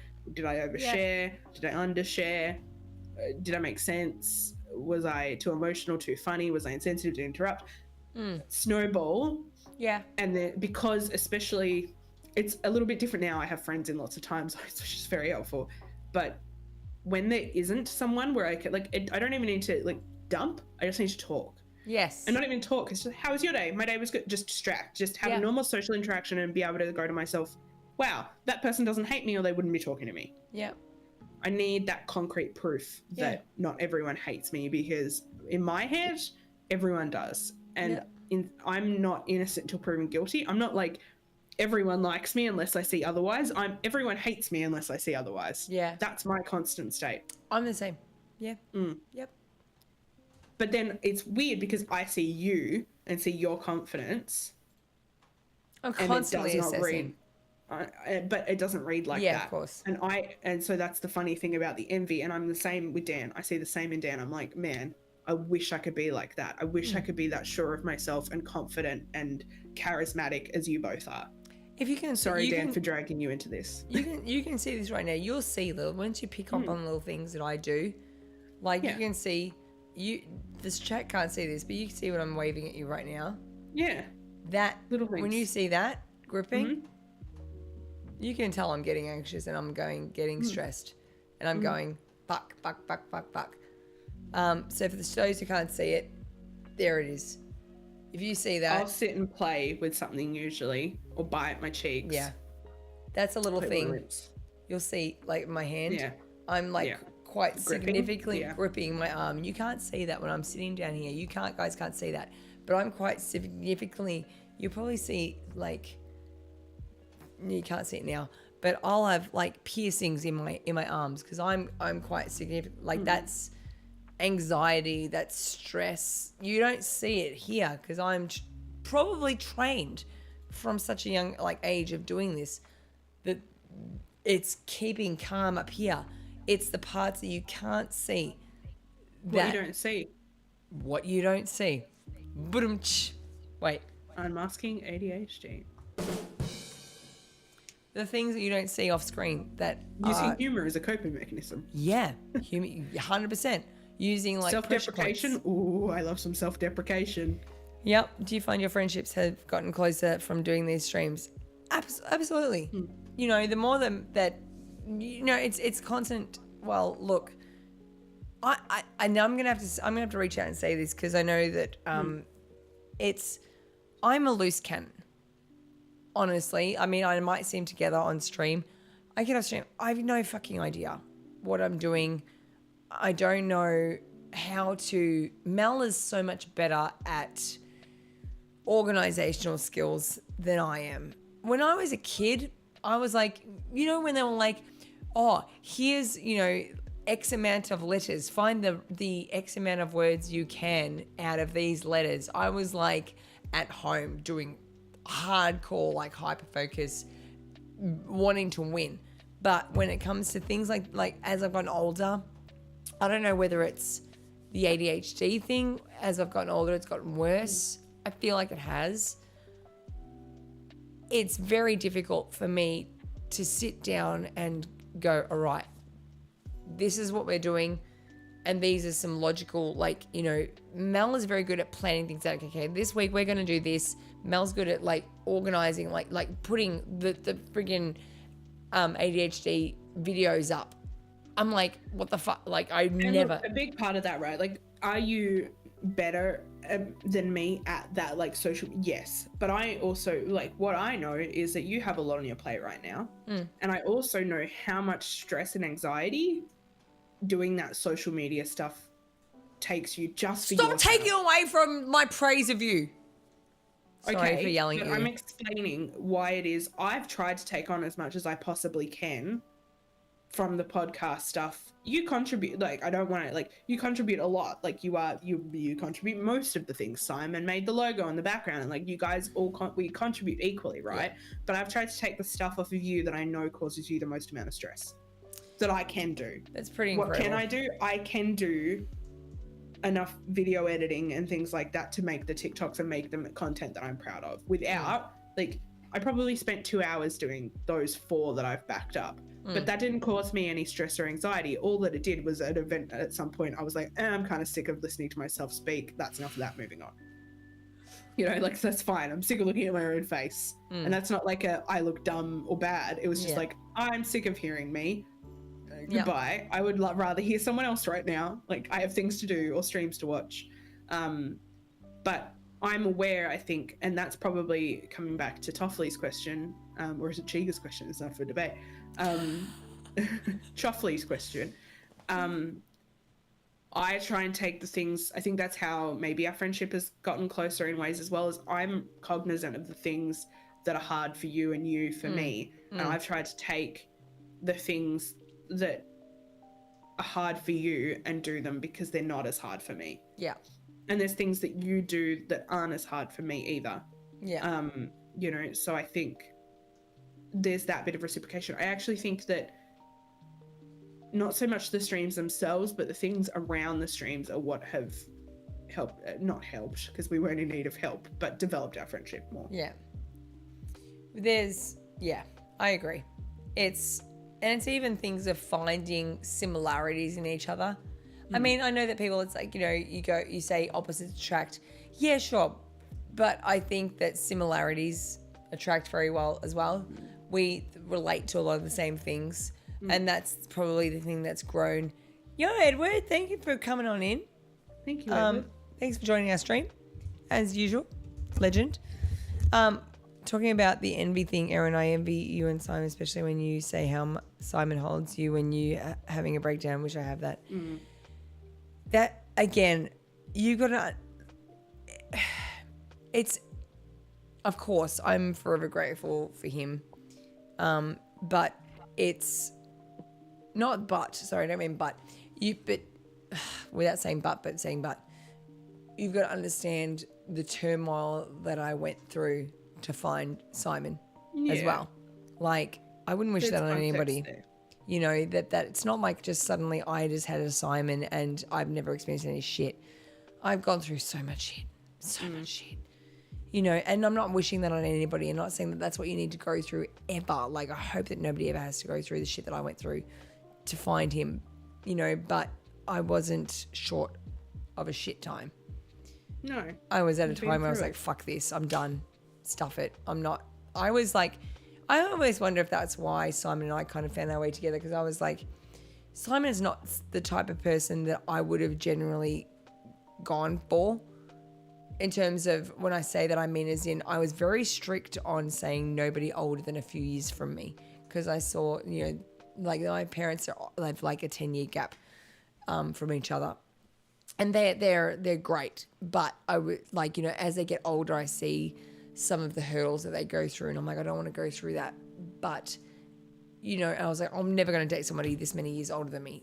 You know, there are things that happen like that. I just, and things, experiences that you have in life, whenever it's for your parents or your own experience, where you go, you put a wall up and you go, I'm not dating this person because of this, because of this, because of this. Put restrictions on yourself. I ended up at a point where I'm like, I'm done. Fuck everybody. And I just opened myself up to whatever. Simon came into my life. I was like, yeah, bro, whatever. Come in. Hit me up. Hang out. Whatever. We'll hang out. Zip up my dress if you like. That's all you're getting. Then I was like, yeah, we'll just pull up and we'll have some fun for a while. And now we're married. Love that for you. It's the whole letting go. Not anymore. Simon has exited the building. But that's the whole thing that kind of tipped me off, where it was like letting go of all your preconceived ideas of what you think you need and what you think you want, because it's probably wrong. You have this brainwashed idea of what you think you want and what's good for you, and it's probably 1,000% wrong. Letting yourself open up to just whatever comes into your life, and then, you know. You have to be at a certain point to allow that too. Correct. Like, you've either got to be at the breaking point, or the I'm very confident in who I am and know who I am and what I want. 100%. And not in the I know what I want because, you know, I know what kind of man, but like I know what my priorities are and I need someone who matches those priorities. Yes. It's less about what they look like or how old they are and about wanting the same things. Yes. It would be really unfair of me to get in a relationship with someone who wants kids, because I don't. Yeah. And guess what? Our relationship would be fine, until That 6 point. or 7 years down the track when they want kids, and then we've just wasted 6 years of each other's lives. Correct. Because I so strongly don't, and I will give anyone a kick in the pants who tells me, oh, you changed your mind. No, I won't. I've You heard have my this. ovaries now. My- You want them? Take them. All yours. Like, I will happily give up the privilege of that particular curse. Can Simon be cloned? Trust me, you don't want a Simon clone. You need your own. As Simon's third wife, what you don't need is Simon clones. You can just be his fifth wife. Simon? You gonna like put yourself up for that? Well, I've come this far. Why not? There are so many things that I've come to accept and be willing to accept since meeting. No, I don't mean since meeting Simon, but I mean as in since becoming so. What's the word? Like confident. I don't know if it's the word, confident in a relationship, or but like as in we go. You know what? I'm willing to accept this because of this that I never thought I would have ever accepted in the past, because you go.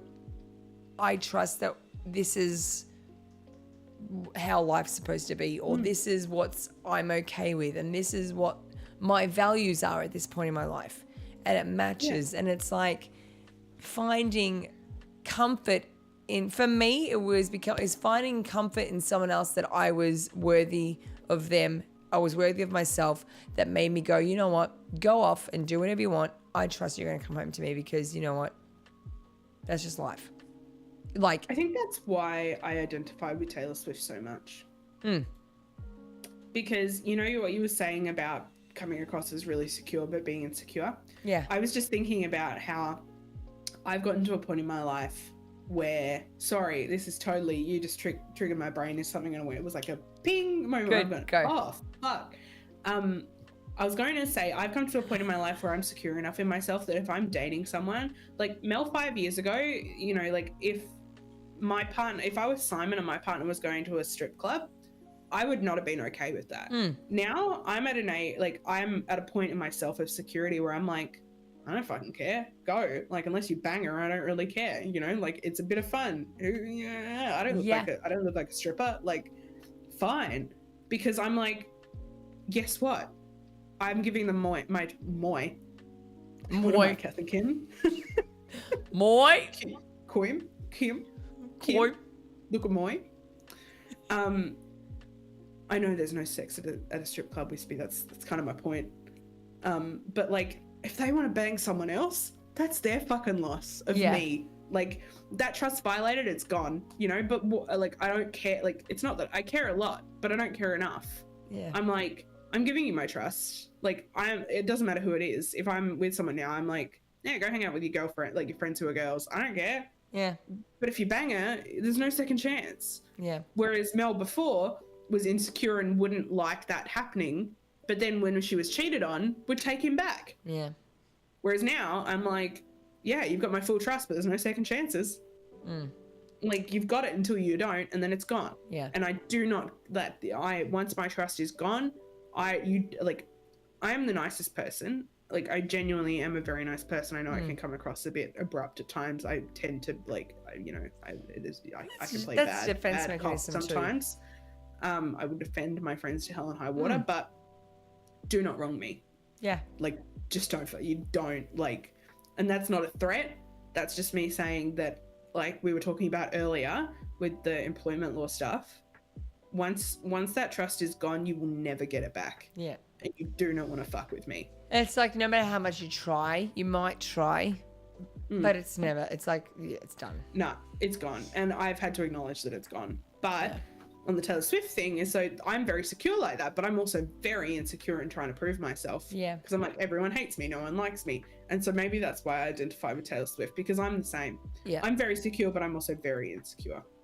I 100% And I can agree sit with that here as and well. preach that I'm really secure in myself, but I'm not. Yeah. I am in lots of ways, but I'm not in a lot of others. This is where I think you and I, this is probably why we identify so well together, is because of that. Especially, like, that's one part. Because of that, it's like, you know, you say that you see me and you think I come across confident because I'm good at doing this, and I've done this for a long time, and whether you want to call it performing, I'm good in groups. I'm not good on my own. I'm not good on my own at all, you know, and I relate to people. I can look at people and chat and I can relate and I can to have a discussion. I can be open and like I can be what people would think is, oh, I can never get up and chat to people and read and stuff. And like, I'm good in this environment. I'm used to this environment and this is my safe space. My safe space is not alone on my own. You know, I'm very bad being on my own. And, you know, like you said, you know, it's that I'm very confident. And I've said that to people before. I've said that to counselors before. I'm like, I'm like a walking contradiction. I am very confident, but I'm very not confident. It's such a conflict that It's a real conflict. how do you explain that to people? I'm such a confident person, but I'm so doubtful and so not confident at all in myself and what I can deliver. And I'm the same in that I'm good in groups, but I struggle by myself. However, I then also have the contradiction of I struggle being around people who I'm like, not admire is not the right word, but people who I really care about what they think about me. If it's a stranger or just like, you know, someone I've never met or, you know, someone I never really, I'm like, I don't give a fuck. I'm like, if I've never met you and you don't like me, fine. But if you know me like deeply and you don't like that, or like if someone knows me on more than a surface level, then I'm really worried about them not liking me because I'm like, they know who I am, and if they don't like that, I can't fix that. But I don't want to lose this person because I care about them, but I can't. And then I get into this spiral. I actually kind of self-destruct. And it becomes a self-fulfilling prophecy in that I ramble too much and I get self-deprecating and I get overwhelmed and I apologize a lot. And then I'm like, I'm coming across really weird because I'm apologizing and getting anxious, and then I'm making it worse. And then it just gets worse and worse and worse until eventually the situation ends and I just self-destruct and I just have a breakdown. That's because I'm like, talk about 100%. And that is the worst. And it has happened with relationships, every person friendships that I am friends with. Yep. Some more than others, for sure. There's a few. We've discussed this before. You know some of them. 100%. Like, there's some more than others, and it's really, really hard because I'm like, why? But then sometimes I'll just get over it. I was like this with one of my friends who's like an IRL friend. Not that you're not an IRL friend. You know what I mean? Someone that isn't here, which is why I'm okay with talking about them in this context. And they'd be okay with this. We've had this conversation. Sure. I've told them that, so I really liked this person and they're married. Like, it wasn't romantic. It wasn't like I liked them. It was just like, I have a friend crush on you. I want to be your friend so bad. Yep. And there was no risk to not being friends. We were always going to be friends. But I was so scared that I would just I would interact with them and then go home and just have a breakdown for hours, nitpicking every part of every interaction, and I would be weird and awkward around them. In the end, I just told him, I'm like, you know, I go home, like we were talking about, you know, neurodivergence or something, and I'm like, you know, I go home every time we interact and I cry. And I'm like, that doesn't make anyone feel good.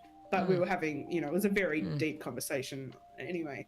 And then, interestingly, a few weeks ago, I candidly dropped, I'm like, you know how, I think it was actually last week, just as I was probably giving them COVID. They didn't get it, it's fine. I'm like, you know how I used to say that I would go home and cry about our interactions? It's like, yeah. And I'm like, I don't do that anymore. And he got emotional over it. He's like, that is the biggest compliment you could ever give me. I'm like, I'm secure enough now. You're my friend. I don't feel any threat of losing you as a friend. Like, if you've accepted me this far with this much shit, we're good. We're past that hurdle and I'm over it. And I get to that point. I'm at that point with you. I'm at that point with this person. I'm at that point with my other, like some of my other close friends. But there's still people where I'm not, and it could be years. And I still will just like nitpick every conversation and, you know, like replay things and just panic. And it's awful. It sucks so bad. And it's like that rejection sensitivity, particularly. I'm like, I cling on to little things, and I think I've said this before, like I'll use like physical things where I can like read through old messages to find like concrete proof. Hey, they, you know, here's a nice thing they said. And it's not about like compliment hunting. It's just about when it does happen, I remember it to ground myself into, no, it's okay. They don't hate you. They wouldn't have said this if they didn't hate you. Yep. It's good. We're good. Or the next time I talk to them, then I'm fine again. But it's just, it's not healthy. And I know it's not healthy, but it's something that so far I haven't been able to fix. This may be a risk of me saying this, but I'm going to say it anyway because I'm all about being open and whatnot. I have someone close to me that I've spoken about before, very close to me, who I've known for a very long time. She knows who she is. She probably is watching this right now. That you almost look up to the stability in somebody else's life, someone that's that close to you that you almost don't feel comfortable enough to confide in them for fear of losing their support, in a sense. Like, I feel like I'm at that point with someone very close to me. She's, where I don't want to be a burden on her, and I fail to reach out to her at multiple times because I'm like, it's that fear of going, you're going to look at me and I'm going to lose you because you're going to think I'm a fucking psycho, or you're going to think I'm just too much, that you just go, I'm just going to bottle it up. I don't know if that's an ADHD. Like, is that an ADHD? There's definitely something in there. I mean, you remember how shocked you were the first time I called you first. Because I don't message first. I don't call. It's the amount of emotional guilt processing I go through before I message first. And if I message first, it's usually about the other person. And I have some not friendships necessarily, but I have some interactions where it is fully one-sided because I will only ask about them and just redirect the conversation back to them, because then I'm like, well, then they'll want to talk to me, because everyone likes to talk about themselves occasionally, you know, like, and so I have relationships that are nearly fully one-sided because I don't dare talk about myself because I'm like, well, I don't want to, you know, like, I'll scare them away immediately. And so I'll just talk about them, because then they could never hate me if they're just talking about them. Sorry. COVID. You right? Cover up.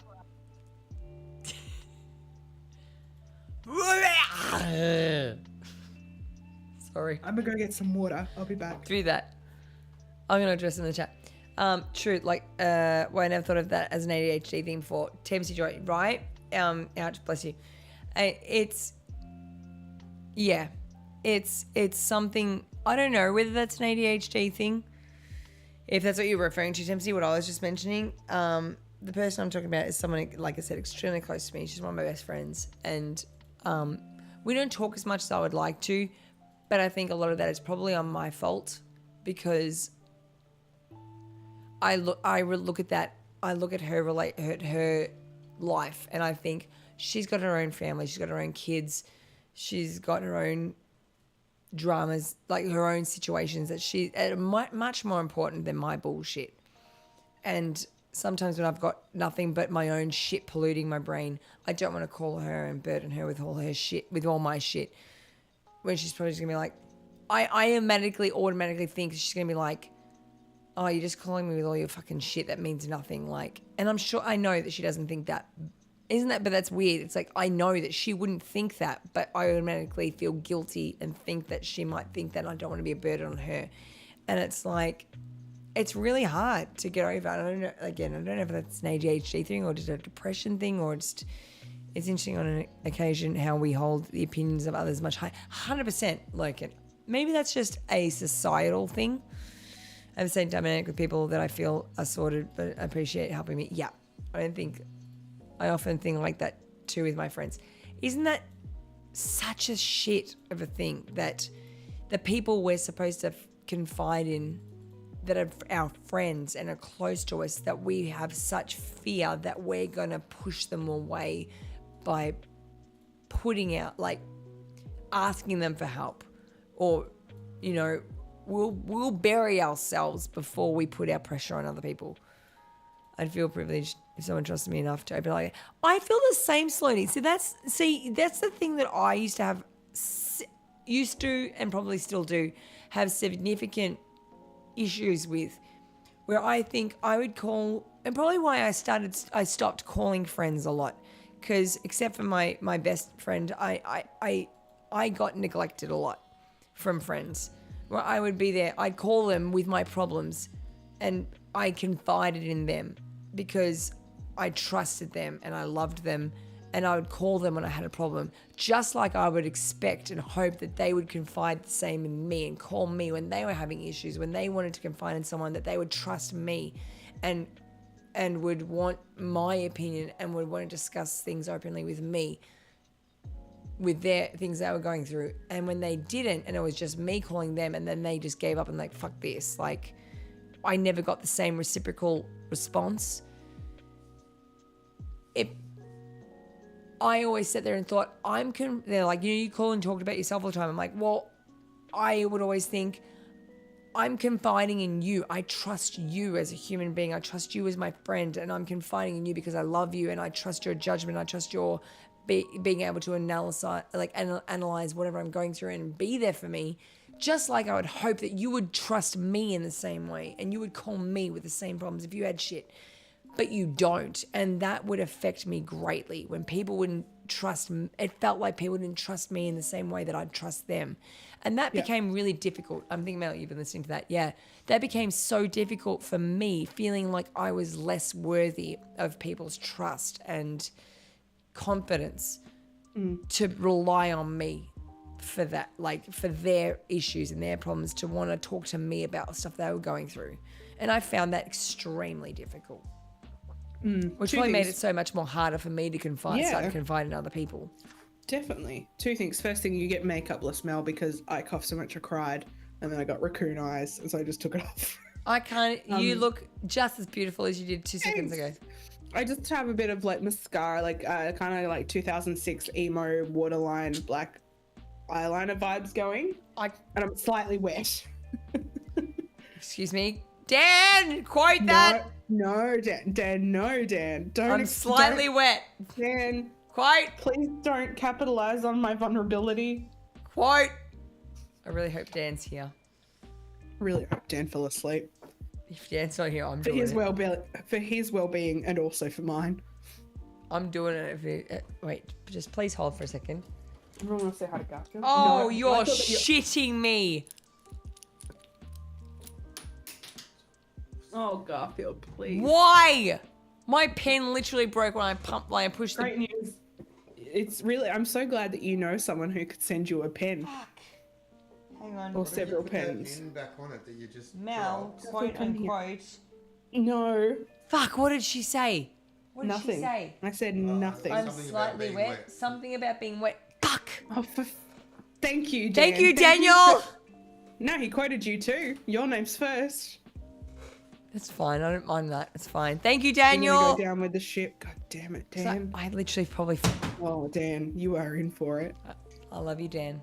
You've done it now. You're the best. I don't know what I'm gonna do or when. Thank you, Dan. I think Dan know. just heard me yelling, screaming, Daniel. Dan were you probably just asleep? had a Mel experience where he was asleep and got woken up by Erin screaming. Dan, quote it! Quote! Sorry, Simon. I don't know what I'm gonna do, but I will get back at Dan for that. Can't believe he did that to me. Everyone's like, it's Thought we were Garfield friends. time. Thought we were friends. Garfield's gone. I kicked him off because he lays on my USB ports and pulls out my webcam USB. Been playing Pokemon. Oh, Dan. I like what Toffee said. Sometimes it's easier to open up to people online who you don't know. Who you don't know, IRL, for sure. I wonder if part of that, though, is because it feels lower risk, because it's like, well, if they don't like me, I never have to see them again. Like, you know, if I fuck this, it's good practice. The internet is good practice for socializing. But also, like, the internet is responsible for 90% of my closest friendships. I was just going to say, like, it's also, you say, you know, oh, you don't have to see them again, so whatever. But you're also divulging your true self So it's like it's such Like a an test. organic transaction almost. You're I like, definitely came out to people on the internet before the real world. right? When I was coming out, it was like, and even now, most people in the real world, like, I never came out. I was never like, hello, it's me, I'm gay, hi. You know, like that was never something I did. I never came out. I came out to my mum, but like that was just like a text. I was like, hey mum, women, PG exclamation dubs. mark, kind regards, Mel. Because I always say kind regard, no. But like that was my test environment. It was like, I'm going to tell these people, but also I think it's easier to find a niche on the internet. You can join a Facebook group of queer people, or a Facebook group of, you know, like ADHD people, or a Discord for, you know, like whatever, gay people. Like you can find communities on the internet where it's a collection of people who are already like you in one way, in some way that you need a shared experience. Isn't that? I joined a lot of internet communities. Yep. Originally, when I became an internet person, it was Facebook groups of communities, like YouTube channels that I like to watch. So we had something to bond over already, and so the other shit didn't matter because we had that common thing. It's the same on Twitch, right? Like our communities come together because we like music, or we like, you know, you're the commonality technically of this whole community, right? Like you're the common denominator there. You and Simon are, you know, like a lot of the chat that happens is not to you, it's among people. But it was because of you we came together, and you're the common denominator. If we have nothing else to talk about, we can talk about the thing that we have all in common, which is your stream. And so it takes away I've got 5 more minutes in me before I'm just gonna it's gone. It's hurting. Stop yelling. You've got that Yeah. buffer. You've Yeah. got that backup option. Yep. And so I came out originally on the internet because I'm like, well, like these people are accepting and it doesn't matter that look how many queer, like we have as the internet a higher proportion of neurodivergent people and queer people. We're the socially awkward introverts on the internet Imagine collectively. Imagine if you picked that up and put that in an IRL situation. Like, as in, you say, like, that we all kind of flock to, TwitchCon. right? Or PAX. with internet or the virtual And it just environments because put we out- feel yeah. dejected in IRL situations. Like, But then you translate that to IRL and it just works. Like even every group like, and I've gone to a couple like PAX Yeah. and things like that. My core friendship group, so there's a group of us, myself, Gabby, who I've spoken about, who is Yes. the inspiration for the name of this podcast. Liam, who you've met now, yes. and my friend Tristan, who's a famous, not that famous, but he's big in the gaming area of Melbourne. We had a group chat based on a mutual stream we used to watch together. None of us watch it anymore. None of us go there, but we became internet friends. Yeah. And then at PAX last year, we all met together for the first time, and it was just like bang, it just worked. Is that We're what all we friends. went? It just immediately worked. Huh? Is that the one we went to? What? Sorry? PAX last year. Last year? Year before? You went the year before. I went 2019 and 2022. And then I was a special guest this year. I feel like we went last year. I didn't no. actually do anything. My Yeah, friend it just was- works there and I yeah, it got was a last pass. It was last year. I didn't go to the event, but because of where I live, I just went and would have lunch on the lawn with my friends because it's still too COVID-y for me. We went to the what is that place we went to with I don't know the pub. was GG called, I Easy? can't remember. no Chris Miller Oh, and a couple of others. Went to some pub on the freaking Docklands thing. Yeah. Yep. And I was That's- running around yeah. yelling Chris Miller in PAX, yelling literally in the top of my lungs, Chris! Yeah, my that's Smothered where we go Slayer for lunch jacket. every PAX. Yeah. That's it's a good spot because it's cheaper than the food in PAX. Oh, Dan says you and Si went in 2022. That's last Yeah, year. last year. Oh, that was last year. Sorry. Yes. But yeah, so last year, me, Gabby, T, and Liam all met for the first time, and it was just like bang, it just worked. Like we knew it would.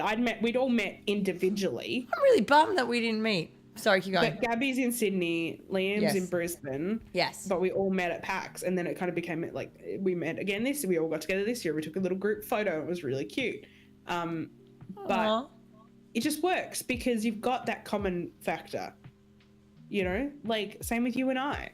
Like obviously I came Go, to your Loot. gigs a couple of times, Yeah. and again, it's just like it just worked because we'd already, like, I think, and correct me if I'm wrong, people of the chat.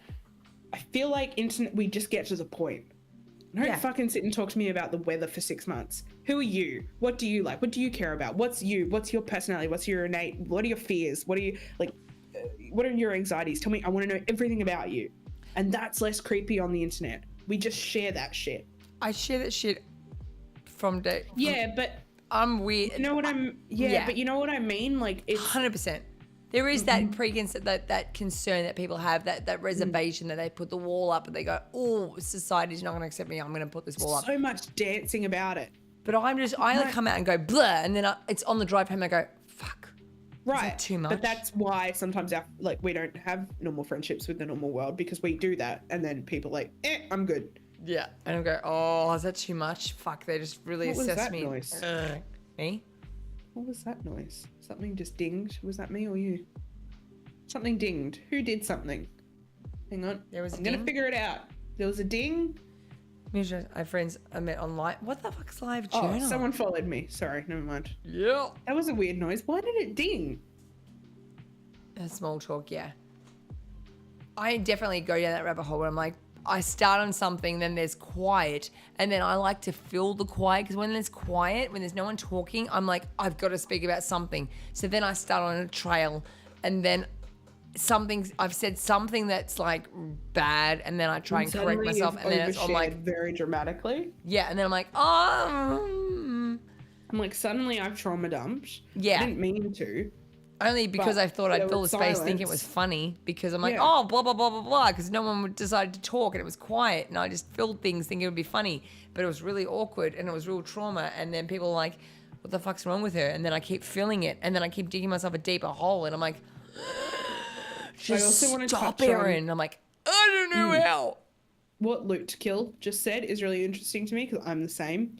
Keep loud-mouthed friends so you don't have to carry the conversations. I prefer not to talk. And I told my roommates the other day that I keep loudmouthed friends so I don't have to carry the conversations because I overshare. I'm My the oversharer. Favorite, yeah, but my favorite, like I am an oversharer too, but my favorite kinds. I'll use the example of like you and me and Dan hung out in a voice chat the other day for several hours. That's my favorite kind of social interaction because if I don't talk, it's fine. It takes the pressure off me. If there's two people who are happy to talk to each other and I can just listen and learn about them, and I sort of just intake that and store it in my little I pull open my little manila file of like Erin and go, oh, Erin said that she likes it, and it goes like categorize it. I prefer to do that. I prefer to listen. I am happy or not happy. I will share in like this kind of like a one-on-one. I'm fine with that, but I'm so much happier when it's like three. Three is a good number, but it's three where two are happy to chat to each other just back and forth, and know that I will speak if I want to, and don't like force me to be included by asking me really weird questions that I have to answer. Like it just lets me listen if I want, talk if I want, takes the pressure off me, and I don't get the social anxiety because of it. Yeah. I like what Slow said. Initial contact it's so much easier online. If it doesn't work, just close the chat window and you'll never meet again. I'll just hang up this bye. Like, /unmod, it's Mel Bean. Just unmod. boom, gone. See ya. God, I love a ghost. I'm a bit of a famous ghoster. Not famous, actually, because, you know, when you change your name, then you're not famous. People don't know you did it. Well, it's fucked when you use your name as your freaking like go-to thing for everything. Yeah, so and you're like, originally that's why I changed mine, is because mine was my full name, and then I got a job and I'm like, I don't love that, so I changed it to my old username. But then I changed it to this because it's subtle enough, like the Mel you get, but unless you know my full name, it's not clear what I've done. My last name is not Bean, just in case anyone was wondering. it definitely has been. It is Bean. But also I've been considering changing it again because I'm sick of being called Smell Bean. I'm like, no. No, that's not how my name's pronounced.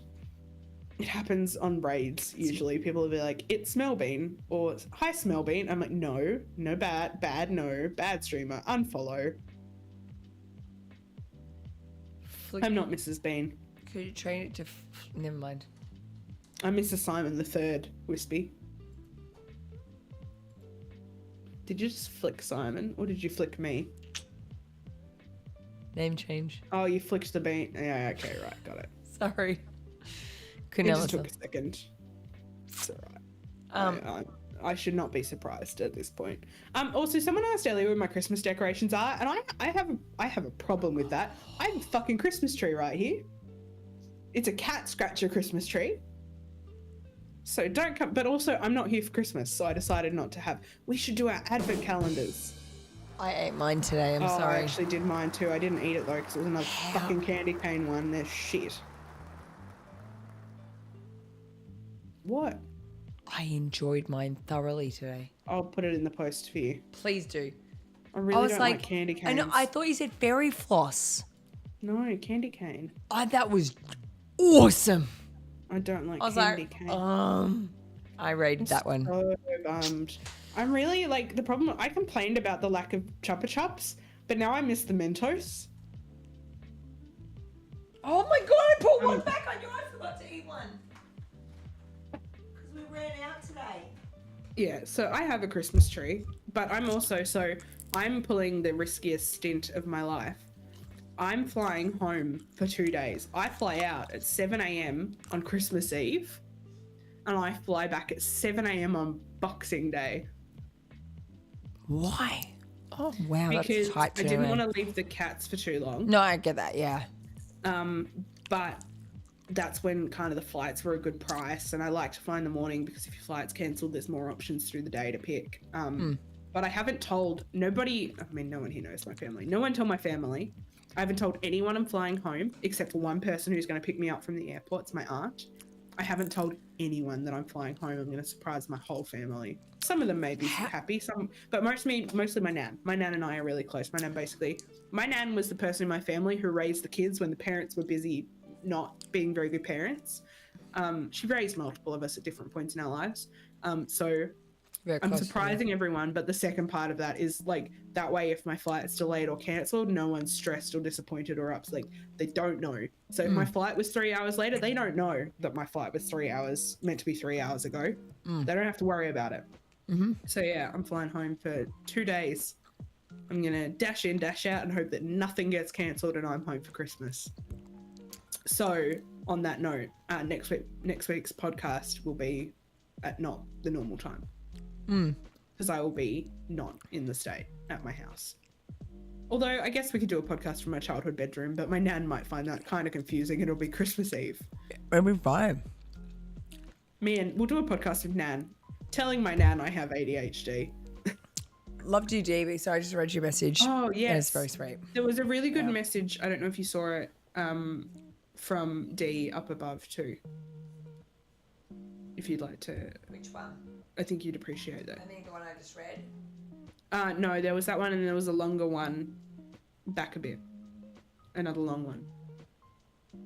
I can read it to you if that's easier. I don't think I've had it.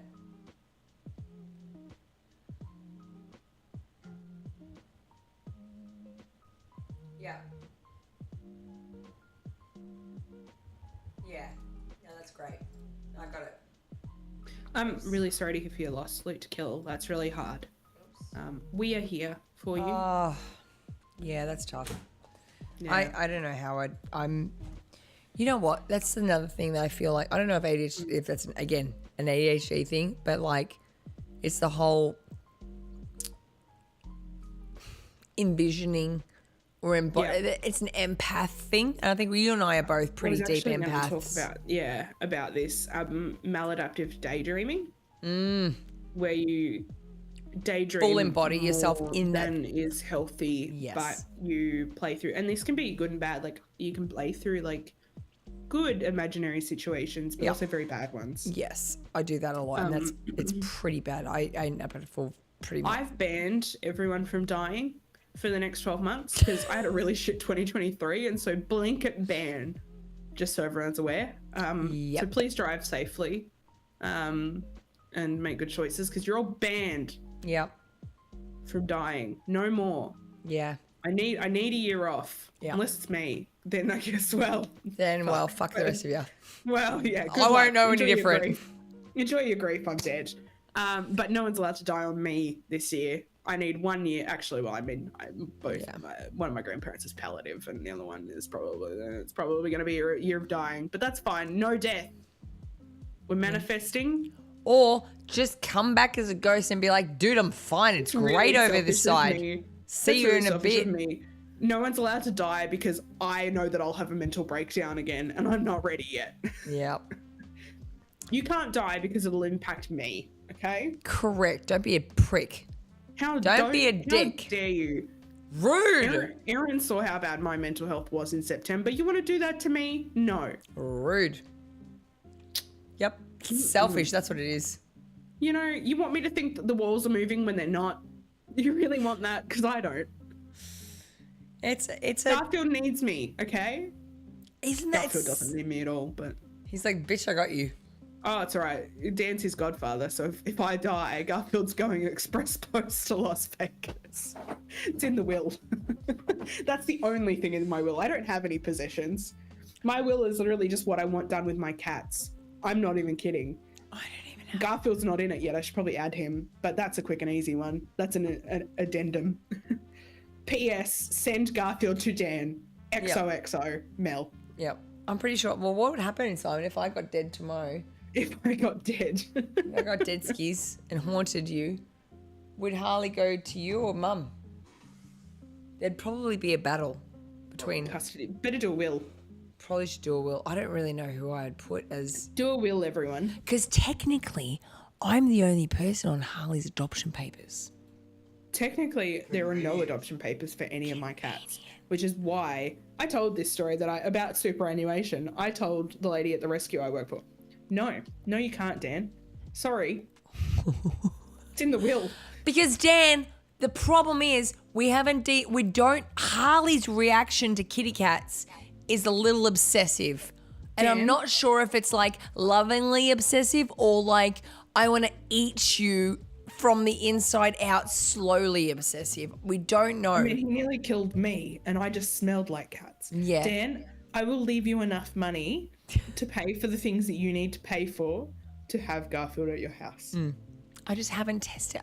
I'm very nervous. I'm just like, I And think Garfield's only got one eye. He can't really spare one for fuck around and find out if Harley wants to rip one out. Warrant, although Harley is like, he gets put in his place. If Garfield turned around and swiped him and said, fuck off, Harley is would that go, Garfield sorry, won't. bro. Because Garfield won't see him coming. Garfield sometimes freaks out because I pat him and he didn't see my hand because he's blind in one eye. You guys want to say hi to Garfield? Hang on, I'm wearing pajama pants. I'm going to back up so I can flash it. Puppy! Come on, come say hi. Oh, a big stretch. Oh, look at that tummy. Look at the tummy. Warranted, I think if Garfield swiped Harley, he'd keep his wide girth. He'd be like, I'm really sorry, bro. Didn't know. I'll stay back here. Dan, how could you say no to the... Oh. It's happened before. Dan, how could you say no to him, Dan? You could never. You've been summoned. Oh, he's so cute. Oh, thank you. Don't tense. Come on. 1, 2, 3, up. No, don't curl like. I can't pick you up. I'm really going to end up adopting this cat, aren't I? Yes. You're not going anywhere. Where's Daddy got? 1, 2, 3, go. There's a good boy. Oh, thank you. Come. Oh, I need... Oh, exfoliating. Ow, ow, ow, ow. Biscuits. Holly. Hi, Holly. Who that, Bobby? Over there. Who's that? Who that? See that? Who's that? Holly. Who's that? Over there. No, wrong Oh, you spot. can't hear me because you're wearing in-ears. Who's that? Oh, Oh, no, over there. Who's that? who's Who's that? that? It's Garfield. See there? Who's the kitty? Oh, Holly. can you see? He's a good boy. Who's that over there? No, over this side. Can you see? There. It's my Auntie Mel. Who's My that? cousin Garfield. Oh, Oh. you see the cat? No, there. See there? Kitty. Oh. Oh, he sees. Oh yeah, he does. He's like, what is that? Oh. What is it, Garfield? What is it, Harley? Did you see that? Oh, ears prick up. Yeah, He's like, oh the my God, boy. what's that? Oh, he sees it. What is that? What He is it, sees Harley? He sees it. Who that? Is that a kitty cat? He's like, oh, it's a cat. It's your cousin Garfield. Who that? Can you see the hype? This is what we call ADHD hyperfocus. I was ladies and going to see if gentlemen. you could hear Garfield's purrs through the microphone. You can't. Daddy, what's that? It's a kitty cat. I look forward to haunting. Once you and I inevitably die and leave our pets to Siam down, I look forward to haunting them, just seeing what they get up to. I feel like they'll move in together. You know, just live with Harley and Garfield. 100% is. And I feel like, I mean, that's what's going in my will, so it has to happen. That's how wills work, right? I can control someone's complete, utter future because I put it legally on paper. Correct. Yeah, cool. I mean, that's what it is. We've got a lot of planning to do then for the future life of Simon and Dan. My baby. They got stuff to do. I know. You gotta Got prepare trips for to our take. deaths. Yeah.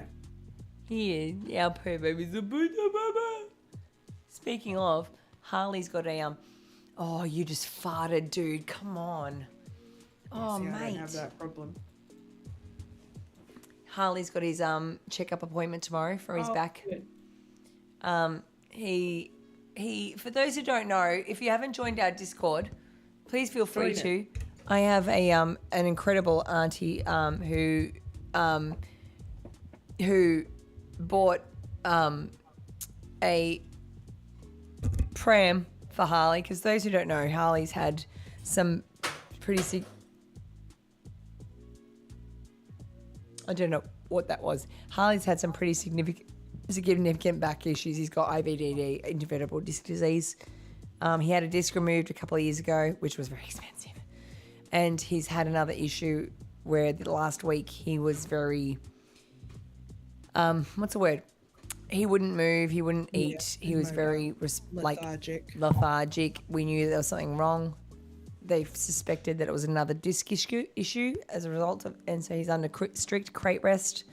So he's been pretty confined in like basically one spot. My auntie was incredible and bought him a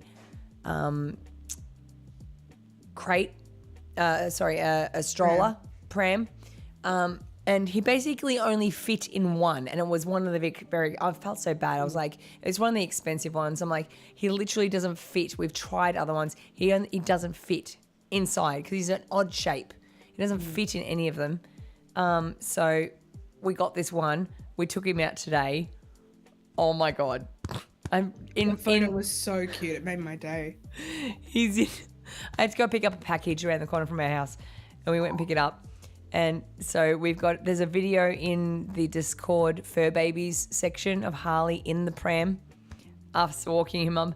We felt, to be honest, Simon and I did feel a little bit, felt a little bit embarrassed. As soon as we started walking down the street with him propped up in the pram with his head out the top, I'm like, people are going to look at us and be like, oh my God, what the fuck are they doing? They're literally pushing their dog in a pram. And I'm like, but he's sick. He's got back issues. He can't walk. He's not allowed to walk. He's contained to his, like, I felt like I needed to justify it. You were doing the right thing for him. You're enriching him while he's 100%. unable to be enriched by himself. And it'll be great when he's old, like when he can't go out because he's such a high-driven boy. Yeah, he'll need to go for a little walk and then pram home, you know, like. Loved it. You should have seen him. He was so like, just looking. He loved it. He hasn't been out in more than a week and a half. We'll have to look at the vid. Please do. Oh my God, he loved it. He definitely won't fit in a handbag. Pram time. You should see it. It's incredible. Jump in our Discord. He was having the time. For Garfield. Oh my God, do it together. We can like go on hot girl walks with our cats and dogs. You can fully enclose it up. I know. which is why I've always wanted one, because I reckon Maple would really. All right, I'll do it. I'll start a pram fund. Yes, please do. It's so good. Oh God, Garfield. On that note, I can't talk anymore. I know. I figured it might be about time. It is also midnight. Yeah. Yeah. Thank you so We've gone for much. 4 hours. All right, I'll put you down. Oops. Double length. Oh, thank you, Garfield. Oh, Sorry, God. we're in a bit long. There was quite a Oh, don't quite a think lot of so. in It was a depth. good one. Your homework this week is to share your hyperfixation in our Discord channel. That's a great point. Next week, Next week. it's Christmas Eve next week, actually. Mhm. So it's going to be, we'll have to reschedule next week because I'm not going to be here. I'll be in Yes. Tassie. It's almost 5 a.m. for Wispy. Yoof. Go to bed. Go to bed. If you haven't joined our yeah. socials, we've got... Please. We're on... Exclamation mark WYDS if someone could. I don't have hands right now. As in... Simon's. Thank you, Simon.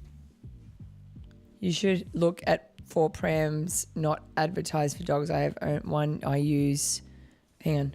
I missed it. I have one. Please follow our socials. We have started posting on there. There's a couple of reels and things up on the different socials. I would really appreciate if you could like them, comment on them. Commenting really, really helps on all those things I hear. So I would be very grateful. It's one of my first forays into running socials myself. That's not true. I've actually done quite a lot of social media work, but You're incredible at it. This is my baby. So please like, subscribe, follow, comment. Comments are good. Yeah. And of course, this is, we are obviously donating our time and our vulnerabilities to open up about this. And we're very happy to, obviously, we're extremely happy to do this. It's,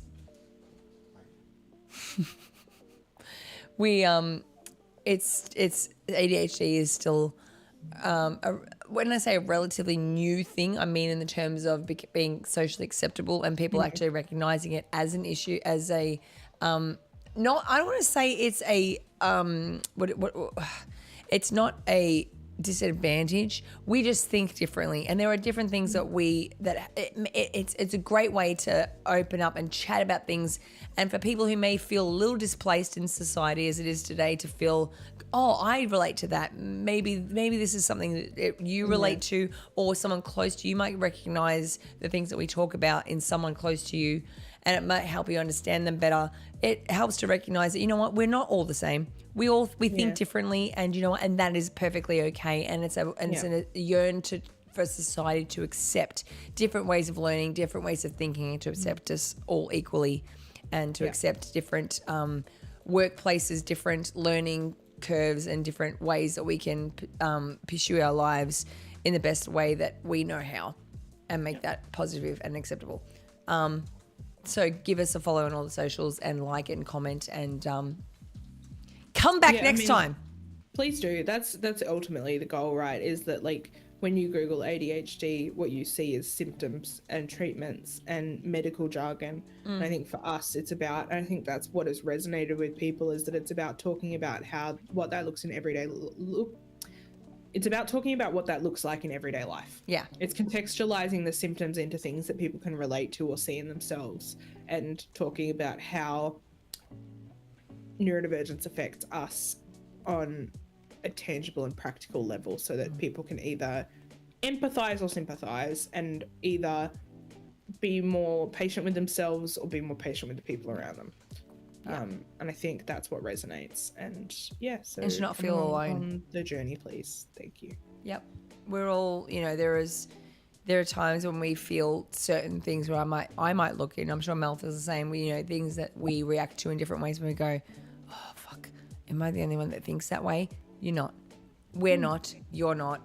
We all have different ways of thinking, and it's all okay.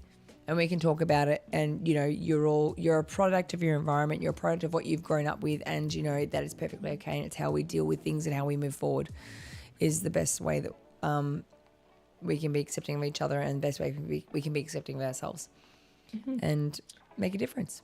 That's it. Thanks for being here. I really appreciate you. Have a good week, everybody. Be kind to each other. Get yourself some ducky earrings. Get Or yourself some don't, duck earrings. because I can't remember the shop that it's from. But if you're in Australia and you're connected to the internet, fuck them off if you're not with Lontel and join Lontel because they're shit hot and I love them and they're awesome and they're brilliant. Just look into them. They're grass. Thank you, Mel. YouTube friends, thank you for being here. I think we're going to wrap YouTube first. Really appreciate you. Oh Be yeah, good to because each we other. end, don't we? And we just bye. Goodbye and things. Bye, YouTube friends. Get off my channel. Our channel, off I our mean. channel. Get off our channel.